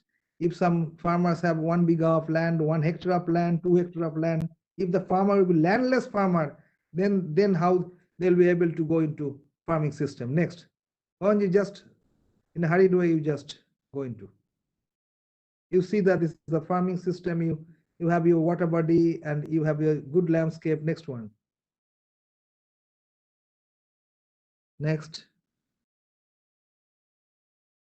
This is the farming system for the landless cultivators. Next. Next. Next one. This is how to harvest the water. This is the pond in the coastal zone. This is integrated. Next one, no problem. You just go to the next. Next. This is the crop diversification. Diversification of crops, diversification of the animals. This is the fish farming. You can find that this is the land shaping. This is called land shaping in coastal belt and also in the red laterite belt of Purulia, Bankura, these areas, dry tract. This is a very good practice for making the lower land lowest one, and just to make it as a water reservoir, and the upland will be upper and the lowland will be a bit upper. So the different in the different stairs, so the lowest will be utilized for fish farming or any water crop, and the upper part will be utilized for rice or vegetables or any plantation crops. Next one. Next one. This is the integrated farming part. For cabbage field, you have before this slide, just go to the previous slide. This is the very in Andhra Pradesh, Andhra, or these states, you can find this type of bird, that is a chick rearing, and the poultry. This is the poultry part, and they are just taking the poultry refuses to the directly to the water, and it will be the feed of the fish. Next one.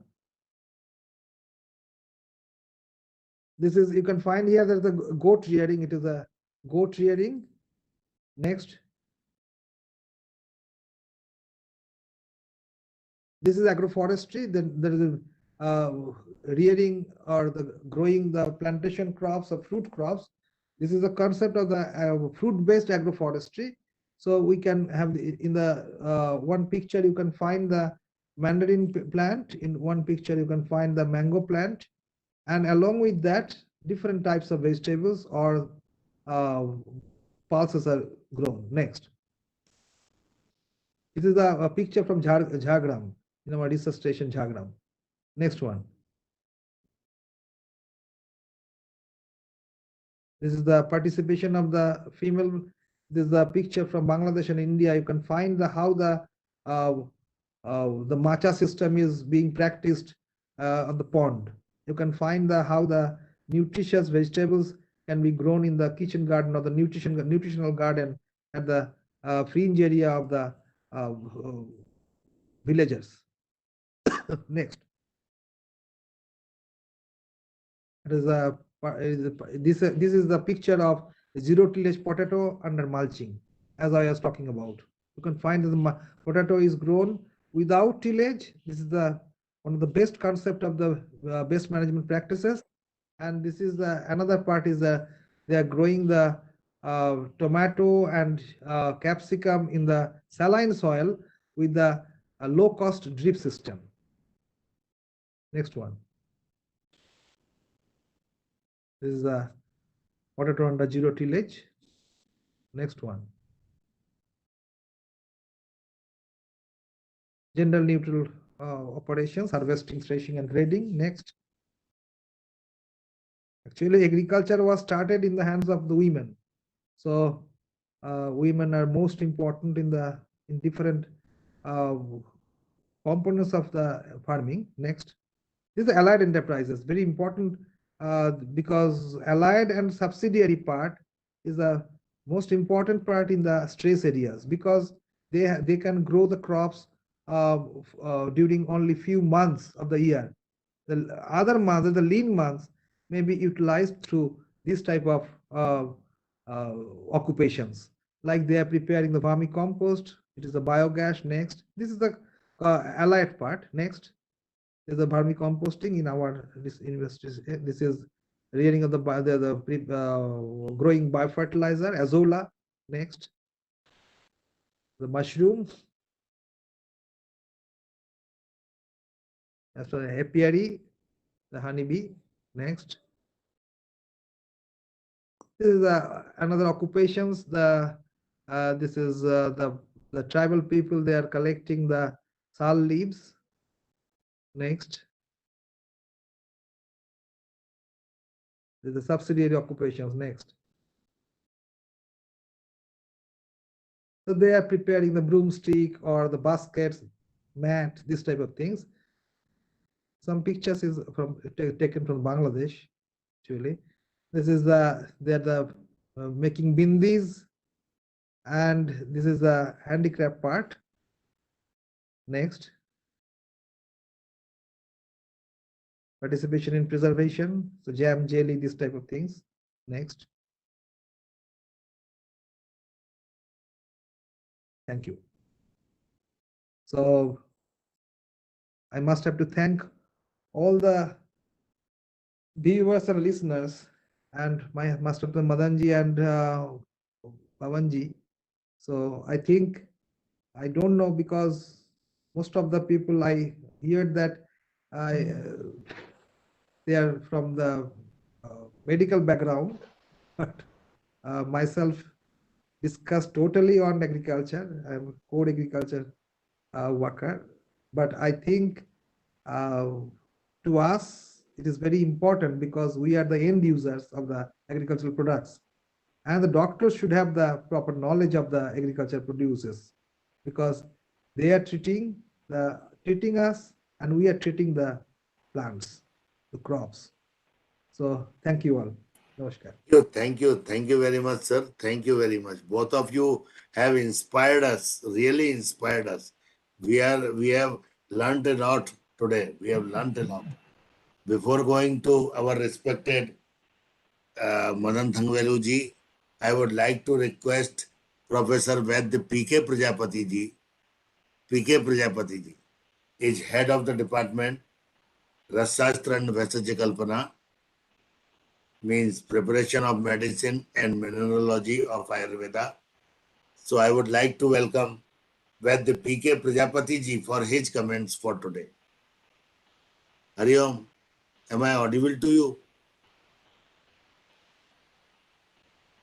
Prajapati ji, मैं उनसे contact करता हूं, तब तक मैं अपने आदरणीय Madan, welcome welcome welcome Prajapati ji, welcome. दर्शन दीजिए मेरे भाई, दर्शन, आनंद आ जाएगा। आहा हा, वेलकम।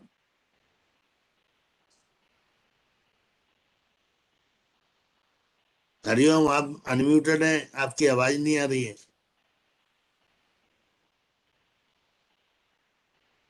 हरिओम, मैं ऑडिबल हूं आपको?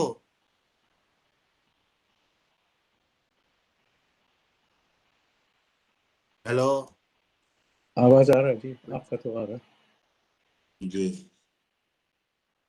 प्रजापति जी का आवाज नहीं आ रहा है। प्रजापति जी, हाँ जी, आ गया। Welcome welcome.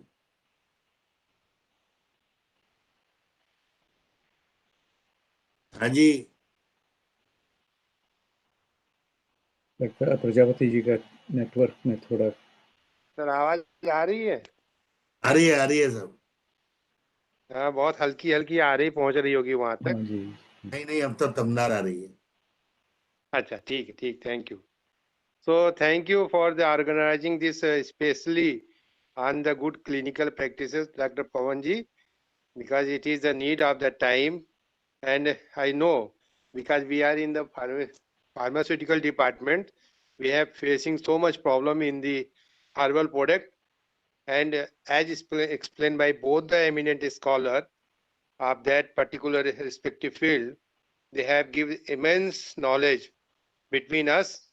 And no doubt, there is so many things which has been clarified by their speeches. Our scholars are very fruitful. This lecture is very fruitful for our scholars and also for us also. ऐसे जैसा कि हम जानते हैं कि जो भी agriculture practices हैं, जितनी ज़्यादा हमारी रूटीन, जो भी हमारी पल्सेस हैं, जो भी हमारे वीट ग्रेन है, इनमें बहुत ज़्यादा एप्लीकेबल हुई है। अभी हमारी जो हम अभी मैक्सिमम अगर हम काउंट कर रहे हैं, तो हमारे लेवल पे जो हमको हर्बल ड्रग्स चाहिए, उनके लिए कल्टीवेटेड प्रैक्टिसेस बहुत कम इफेक्टिव हो रही हैं। गिने तो मुश्किल से 4 या 5 ड्रग्स ऐसी हैं जिनका कल्टीवेशन होकर मार्केट में आ रही हैं। उसमें भी क्वालिटी इशूज अभी बहुत इम्पैक्ट कर रहा है, क्योंकि जो एक्टिव कॉन्स्टिट्यूएंट्स है, एल्कोलाइड्स है, अगर चाहिए हमको, और प्रॉपरली नहीं होने की वजह से मैक्सिमम टाइम जो है उनका बड़ी बड़ी फार्मास्यूटिकल्स के द्वारा रिजेक्शन हो जाता है। देन वो फार्मर्स के लिए और जो कल्टिवेटेड पर्सन है उसके लिए बहुत प्रॉब्लम होती है, क्योंकि अभी पिछले साल ही 2 बार मेरे सामने ऐसा केस आ गया। एक पुष्कर मूल को लेके आया, एक शतावरी और एक अश्वगंधा को लेके आया। आप जैसा कि पढ़ते पढ़ते अभी जैसे जैसे हमारी स्टडीज या नॉलेज हमारा बढ़ता जा रहा है, वैसे वैसे हमको ये समझ में आता है कि मैक्सिमम टाइम बहुत सारी वेराइटीज एक एक जीनस की कितनी मैनी स्पीसीज आर अवेलेबल, और उनमें बहुत सारे जो फिनोटाइप्स तो ठीक है, जीनोटाइप में भी चेंजेज हैं, और उनके एक्टिव मॉलिक्यूल में बहुत ज़्यादा चेंजेज है। अभी जैसे अमेरिकन हर्बल एसोसिएशन के साथ हमारा टाई अप हुआ PCIMH का, और जब हम अश्वगंधा के स्टैंडर्डाइजेशन की बात करने लगे तो उन्होंने बोला कि 6 फिनोटाइप्स में से केवल 2 फिनोटाइप्स ऐसी हैं जिसमें हमारे एक्टिव मॉलिक्यूल्स हैं, जिसको CDRI ने भी अपने लखनऊ ने पॉपुलराइज किया काफी कुछ। लेकिन जो नागौरी अश्वगंधा में जो लक्षण मिलते हैं वो हमारे नासिक में कल्टीवेटेड अश्वगंधा में वो एक्टिव मॉलिक्यूल उतनी क्वांटिटी में नहीं मिल रहे हैं। तो ये थोड़ी सी हमारी प्रॉब्लम है। लेकिन जैसे जैसे हमारी गुड एग्रीकल्चर प्रैक्टिस बढ़ती जाएंगी और जैसे जैसे हम इसे को अडॉप्ट करते जाएंगे, क्योंकि microbial overload, heavy metal toxicity, ये जो इम्पोर्टेंट पॉइंट्स हैं, इनके ऊपर पेस्टिसाइड रेजिड्यू, तीनों के ऊपर जब हमारा काम होने लगेगा और इनका हम ध्यान देने लगेंगे तो हमें लगता है कि हमको काफी मटेरियल्स जो है रेडीमेड अच्छी क्वालिटी के मिलने लगेंगे। और जब वो अच्छी क्वालिटी की मिलने लगेंगे तो हमारा क्वालिटी एश्योरेंस के लेवल पे भी जो हमारी ड्रग मैन्युफैक्चरिंग कम हो रही है वो हमारी। तो these are the points which has to be taken by these scholars, and I request to Pawan ji to extend this extend this knowledge to our scholars also, because I am seeing only 17 or 20 scholars are 17 and 20 persons are joining this time. So लगता है, ऐसा लग रहा है पवन जी कि लोग जो हैं बहुत जो क्यूरियस रह गए हैं वही जुड़ते हैं, बाकी लोग धीरे धीरे जुड़ नहीं रहे हैं अभी। तो हमको लगता है कि जोड़ने में भी संख्या हमको बढ़ानी पड़ेगी अभी। जी जी जी, उसके लिए मैंने एक सोशल मीडिया मार्केटिंग वाला लिए हैं, हायर किए हैं। और ये GAP की वेबिनार में ये YouTube पे भी अपना लाइव है, जहां लगभग 70 से 100 के व्यूज हो जाएंगे आज। और इसी वजह से लोग नहीं जुड़ रहे होंगे इस समय, क्योंकि वो उनको वहाँ मटेरियल रेडीमेड मिल जाता है तो आराम से बैठ के देखते हैं। अब समझ में आ रहा है।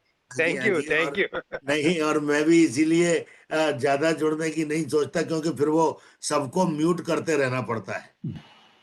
जी जी जी, ये तो इसीलिए YouTube पे ये लाइव कर लेते हैं अपन लोग। अच्छा, मैं इसीलिए एक केवल सूचना तो क्या, आप लोगों के साथ ही सब शुरू हो रहा है।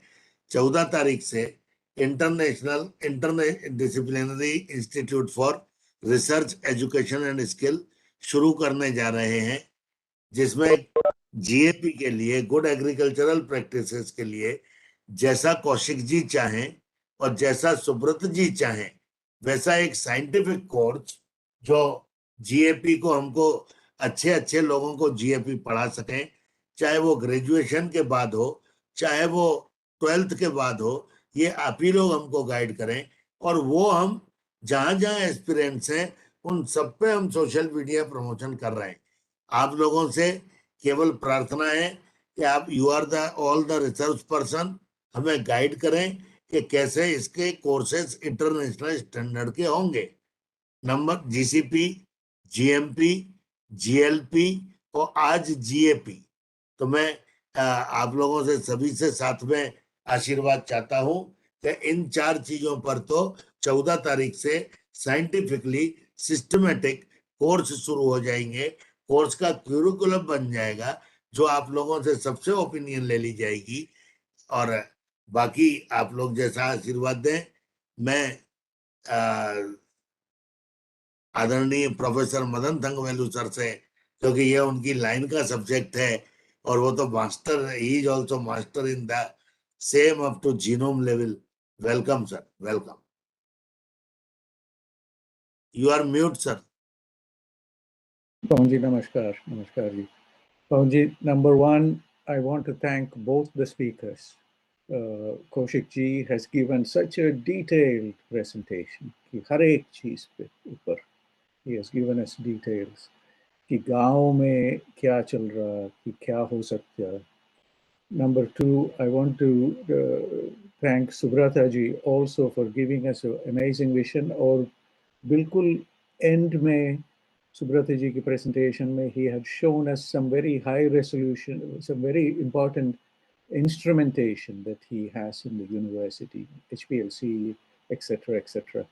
अब इसकी प्रयोग, as you have correctly said, we will interact with Subrata ji and Koushik ji, and the point that Prajapati ji has highlighted. One thing I missed in both the presentation was the medicinal plant aspect. That we will discuss. Thoda sa specialized. It's a very specialized area. We will bring in our expertise from the National Medicinal Plant Board, or we will bring in people from Bangalore, from Transdisciplinary University, who maintain the large database, NV database, FRLHT's NV database, which is maybe the world's largest database of medicinal plants, the Indian medicinal plants. About 7,000 species key details are there. We will bring in Professor Darshan Shankarji, Vice Chancellor, also into our discussions. How to go into the point raised by Prajapati ji, that medicinal plants are grown, they are particularly adapted to some agroclimatic regions, how we can utilize the strength of those agroclimatic regions and form a network that gives highest value for our medicinal plant people. With Pawanji's permission, before I continue, I want to bring in Ramdas ji from Kerala. Ramdas ji has raised a very, very important point. Let Ayurveda colleges too, let the students from the Ayurveda colleges also work with the villages. So Pawanji, with your permission, I just request Ramdas ji to give us a little more. He was very quick to point out many things. So I just want to hear a little more, and then I will continue after Ramdas ji has given us some ideas. You Ramdas don't ji, need any permission, sir. You are our guide. You are our guide, sir. Ramdas ji, namaskaram. Yes, sir. Yes, sir. Yes, sir. We Yes, are so happy to have you here with us today. actually, And I your comment suggested here. that because the Ayurveda colleges are just simply inside the college, everything is going. It is not reaching the public at all in any sense. Even the clinic also is there, only in the hospital it is going on. If it is going to the village, there are lot of herbal plants which are growing according to the soil available nearby the agricultural colleges. If they are going it, and if they are teaching the people with the support of the agricultural institution, along with that, certainly the herbal plants with the proper quality, that which Prajapati sir was telling, can be collected from those places. If there is some cooperative units are coming over there, it can be collected and it can be supported to the production units. Even the cost will be less and the quality will be the best, according to me, I feel. But that is not happening everywhere. Even as Prajapati sir told, very few are attending the meetings. There are so many how to attend the meeting. Actually, the students have to attend these types of meetings, and they should know that they have a role in playing in that way. And you will get more volunteers if you are connecting the principals, head of the institutions of the Ayurveda colleges in even in whatever you told, Madhya Pradesh, actually MP itself. There are so many colleges, and all these colleges are in the remote places, not in the towns even. If you can connect all these things, I feel what Prajapati sir planned will be happening properly, and the agricultural people will be very happy to work with the agricultural units as well as the Ayurveda units. Sir, we look forward to guidance from you. What you have raised here is such an important point, and I hope by these kind of discussions we will also make dialogue between our agriculture students and the Ayurveda students, and also the agriculture staff, so that they understand what we mean by health. And yes, sir. We need experts like you, Ramdas ji, to help us to guide this. I'm not subject expert, sir. I'm not at all a subject expert, but I wish such type of development, because agriculture is going on its path. Ayurveda is going on its path. We need herbal things, but agricultural departments do not know what are the needed for the Ayurveda. This distance is very much. This has to be reduced, actually. This all go together.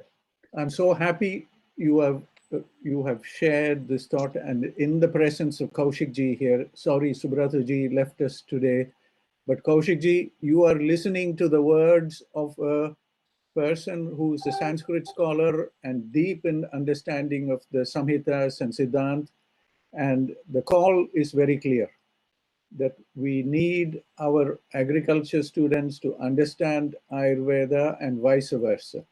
Our Ayurveda students to learn a little more about how things are happening in the field. And finally, when it comes to the specialist like Prajapati ji sitting at the All India Institute of Ayurveda in New Delhi, we will be able to satisfy his requirement also for assured quality of herbs, medicinal plants, and these could be high value. In some instances, they may be very high value plants that will give better income to our small landholders. Your point is very well taken. The average landholding in our Indian community is very, very small compared to some of the other countries. And for us, many things have to be brought together, you know, employment generation, skill development, income generation, good health, and high value produce. Everything has to come together. So India offers a very special opportunity which no other country offers. We have a heritage in our language, we have a heritage in our culture, we have a heritage in how we interconnect environment to health, agriculture production to health. So all this is a new future. And if India can do this successfully, this model will be a model for the rest of the world. And I hope people like Ramdas ji, who are deeply connected with the deeper understanding of Sanskrit, the language, of the textbooks, of the knowledge systems, if we can make this interaction, either informally, initially, because we know each other now, and we know about the strength of these lands and the number of villages in each of the 2 districts that we talked about today, then this will be a huge benefit. It will change the way in which the world will look at agriculture, and the world will look at all the needs that is troubling them. We are currently, let me give you a small outline here. We are currently facing a pandemic. We are lucky or unlucky to be at this time when we are seeing a global pandemic. It is a pandemic that has cost a lot of lives, and we feel the answers for this pandemic are not appropriate. And let me give you 2 or 3 examples I have shared with all of our colleagues before. Let me give you 2 or 3 examples here. Ramdas ji is here with us. If we take a simple procedure of Nasya, which is understood in Ayurveda for so many millennia, Nasya is being used for routinely maintaining the health of the nasopharyngeal tract. Now, they know it, but our agriculture students don't understand Nasya. And let us take the benefits of this simple procedure. Nasya, by applying an oil that contains a collection of herbs, say Untitled, is a procedure, is an oil that is known to Pavanji, to all the Ayurveda people, and it is written in our old textbooks for thousands of years, Untitled. And if you apply Untitled in your nostrils, this might be one of the most effective ways to control this virus. And modern biology is telling us about the reason why this procedure will be so effective, because there are small molecules that come from the herbs that are used for making Untitled that will trigger the immune cells in the nasopharyngeal tract. And that evidence is so strong. Now, Prajapati ji is saying when we collect these herbs, the quality needs to be understood. Subrata ji has shown us the instruments that can be used for optimizing and for benchmarking the quality of the herbs. And people like Pavanji are in the heart of the manufacturing industry. So what we see is a new opportunity of bringing all these things together into a wonderful network for maintaining health. So we are creating jobs, we are using our local resources, we are adding to the strength of the lands which may be suited for producing herbs, and bringing it together for the best use for our ongoing pandemic. So there are many, many opportunities like this where only a dialogue of this kind, bringing Ayurveda people, bringing the manufacturers like Emami, bringing the experts from the National Institute, All India Institute of Ayurveda, to bringing the scholars of the Siddhanta, the Vedanta, and the language together. It is a very unique, it is a global strength. We cannot do this in America. We cannot do this in Canada because they don't have this collection of skills that we have here. Our villages, our lands are very ancient. When I'm just looking here at the villages in the 2 districts that we have touched on, we have so many villages that are populated for thousands and thousands of years. But somehow there is a break in this parampara. We have somehow lost that connection. And by what Pawanji has done here today of bringing all of us together is a wonderful initiative. And I hope we can come together again. In the chat box, I have put, for those who can get to the chat box, I have put a pointer to something called LCA, Life Cycle Assessment. And this is today at a point where we have very elegant software, computer programs that will do life cycle assessment for each product. So if I take Anutailam, which has about 27 different herbs in it, I can do life cycle assessment for each of those herbs.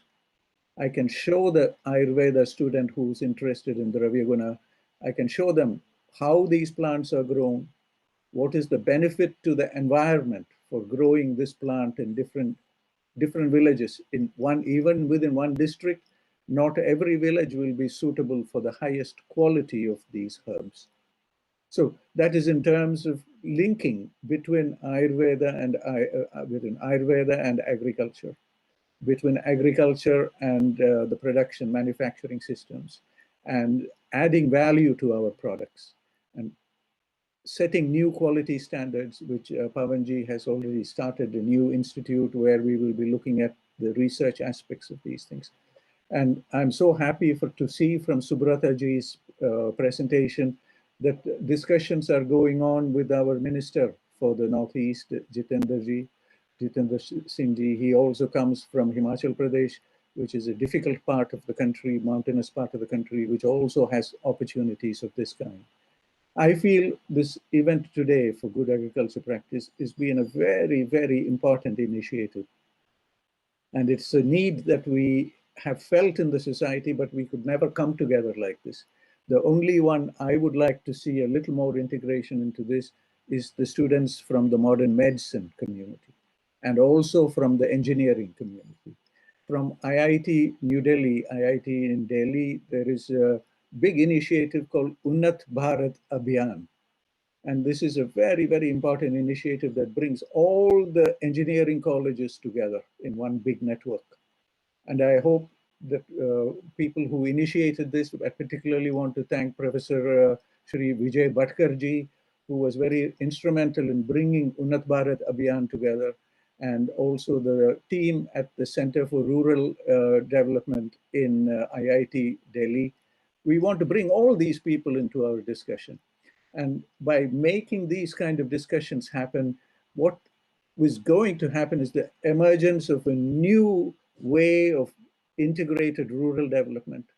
I had, Jagdishwarji is here from Telangana. I had requested one of our colleagues, Srinivas Rao from Telangana, who's looking at integrated rural development, cow-based integrated rural development in Telangana. Srinivasji has not joined us, but Jagdishwarji, we are so happy that these kind of initiatives are happening across in different parts of the country, but it is important for all of us to realize where these activities are and understand from each other and speed up the networking. And most of all, to offer models, working models to our ministry, Ayush Ministry or Ministry for Rural Development or Ministry for Manpower Skills Development, and to the Cabinet Office and to the Prime Minister's Office about what the people are doing and how we can enable new models of integrated thinking, integrated rural development, and integrated employment generation, skill development, and high-value jobs for the future.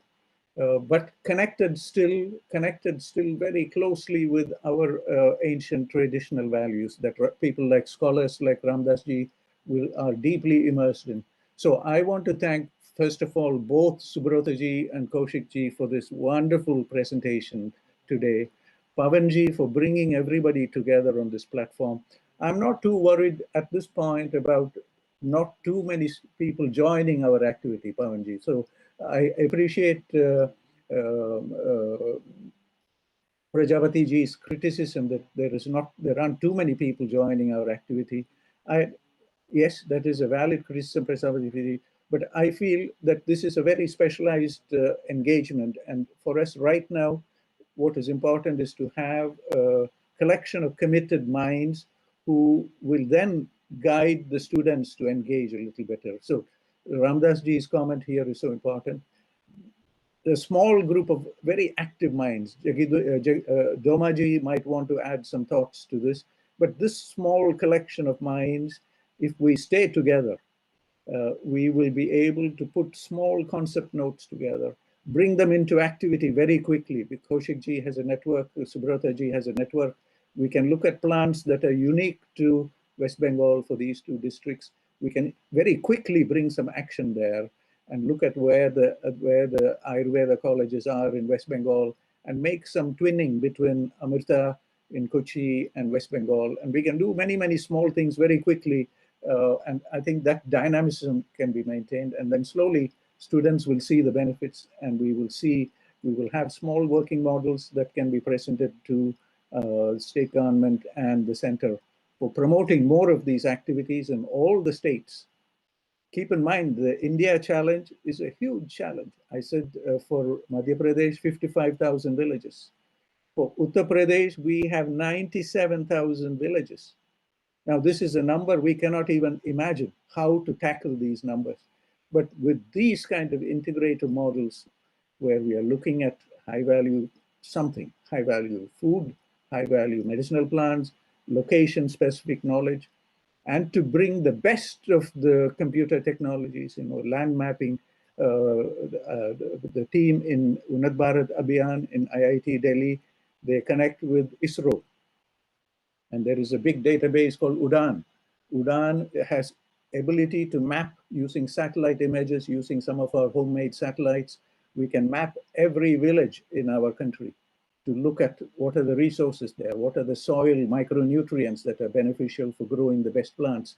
So we can, I think as a small team, we can put those ideas together and very quickly get some help from Jitendra ji in Delhi, and he was previously Minister of State in Prime Minister's office. He's a MBBS himself who connects with modern medicine. He did his studies in Stanley Medical College in Chennai.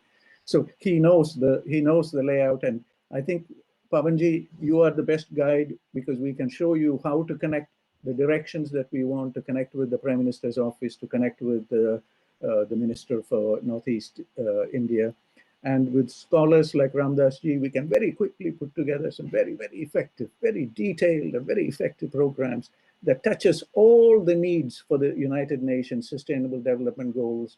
And hopefully in September, we have been invited to join the Science at the United Nations General Assembly in September next year. So we will take our projects to these meetings, Science at the United Nations General Assembly, to show the world there are new ways to tackle health, environmental challenges. Ramdas ji has put some very specific points here about over dependence on plastics, reconnecting to the natural ways of doing things. There are many, many of these initiatives. We will take our voice to the United Nations in September, and we will show that there are that India generally presented as a country that is a developing country.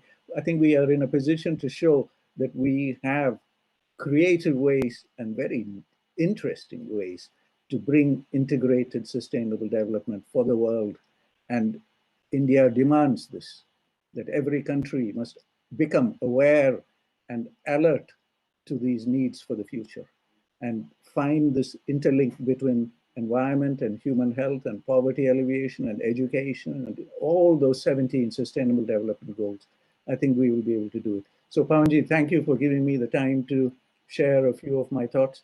Thanks to both our speakers here. I don't know, maybe there are others here who would like to add. I know Jagdishwarji always has some valuable things.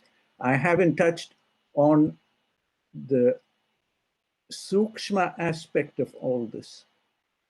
We are only touching the sthula aspects of food production, of producing dravyas.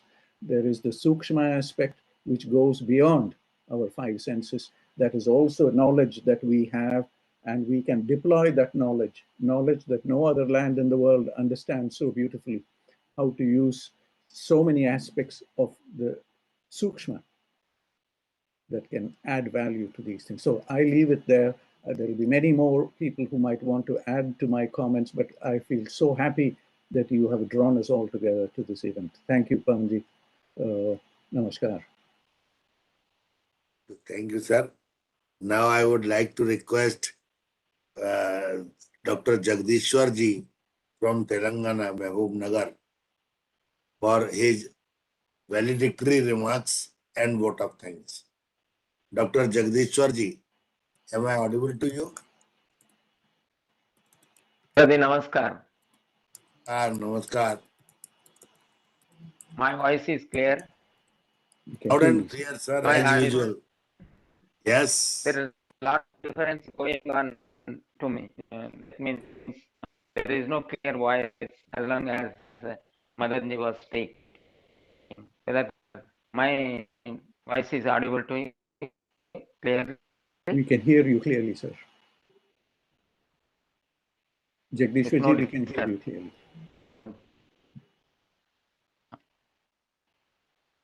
Actually, what happened just a few minutes back, there was a lot of thundering disturbances was there.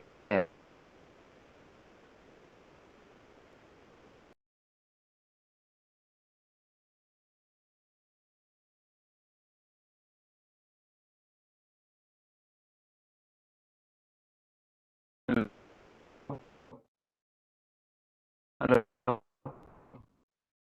Hello. Yes, voice is coming, sir. Please continue. I'm not receiving clear voice. Hello. Vishwaji, we can hear you clearly. We can hear you clearly, Jagdishwarji. It's not audible to me. Actually, my reception is something disturbed. But we can hear you clearly, sir. We would like to hear your thoughts on what we discussed today. Okay. Actually, as far as regional presentation is concerned, Telangana is having much dry land,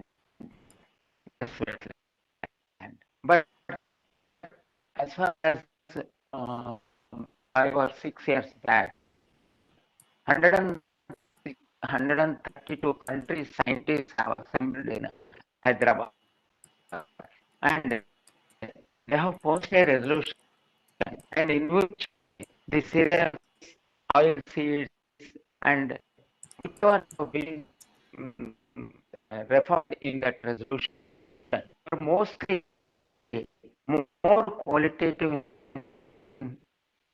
in the world itself. Out of them, I am giving olive.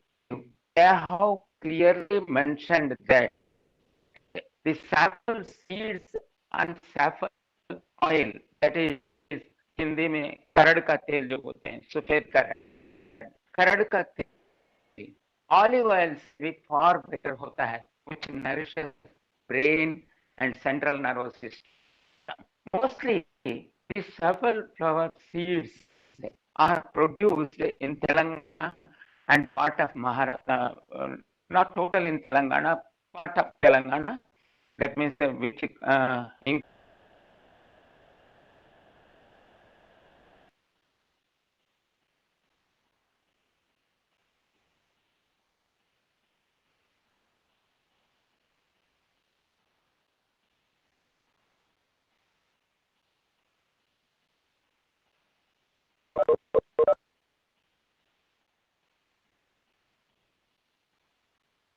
Your voice is not coming, sir. Please unmute yourself. Hello. Yes. Is it audible, Dadaji? Yes, yes. Please continue Hello. and conclude. Yes, audible, sir.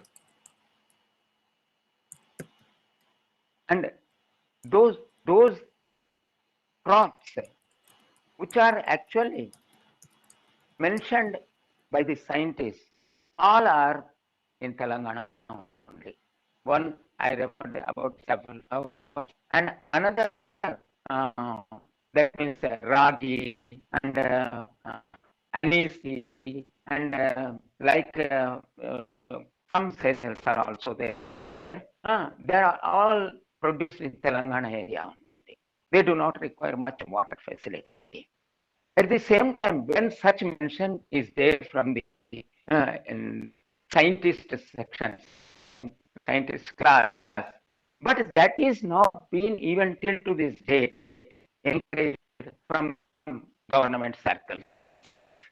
I do not know why the policy, why they are not giving much attention to the qualitative food which can be available by nature according to their regions.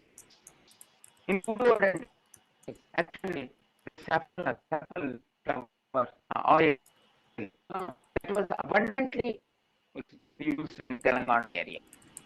Prominently before the sunflower and palm oil and groundnut oil and all these things. Like which is so valuable, even next to that is clarified butter, that is ghee, the demand of safflower oil. And in safflower, there is a combination of safflower oil and bran oil. That's all.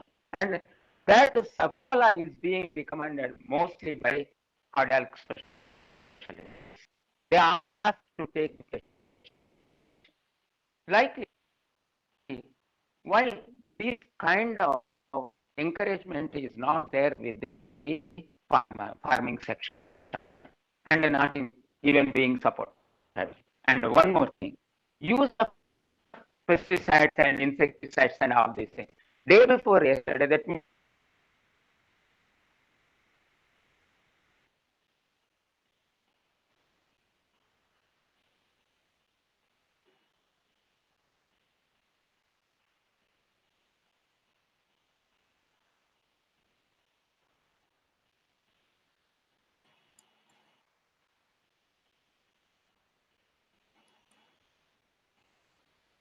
I hope his connection is not stable. Time is over.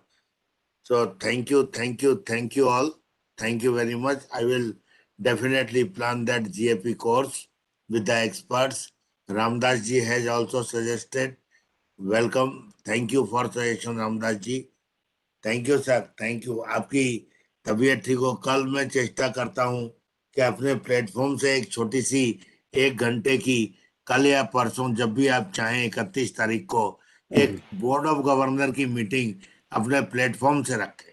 बढ़िया जी, आप लगाओ programme, फिर आप link भेज दोगे और करेंगे. Thank you. Wish you all the best. ब्राह्मी वटी, चंदन वाला लक्षादी तेल, ये दो करेंगे जी चीजें बात जरूर. हरिओम. हरिओम. रामदास जी नमस्कार.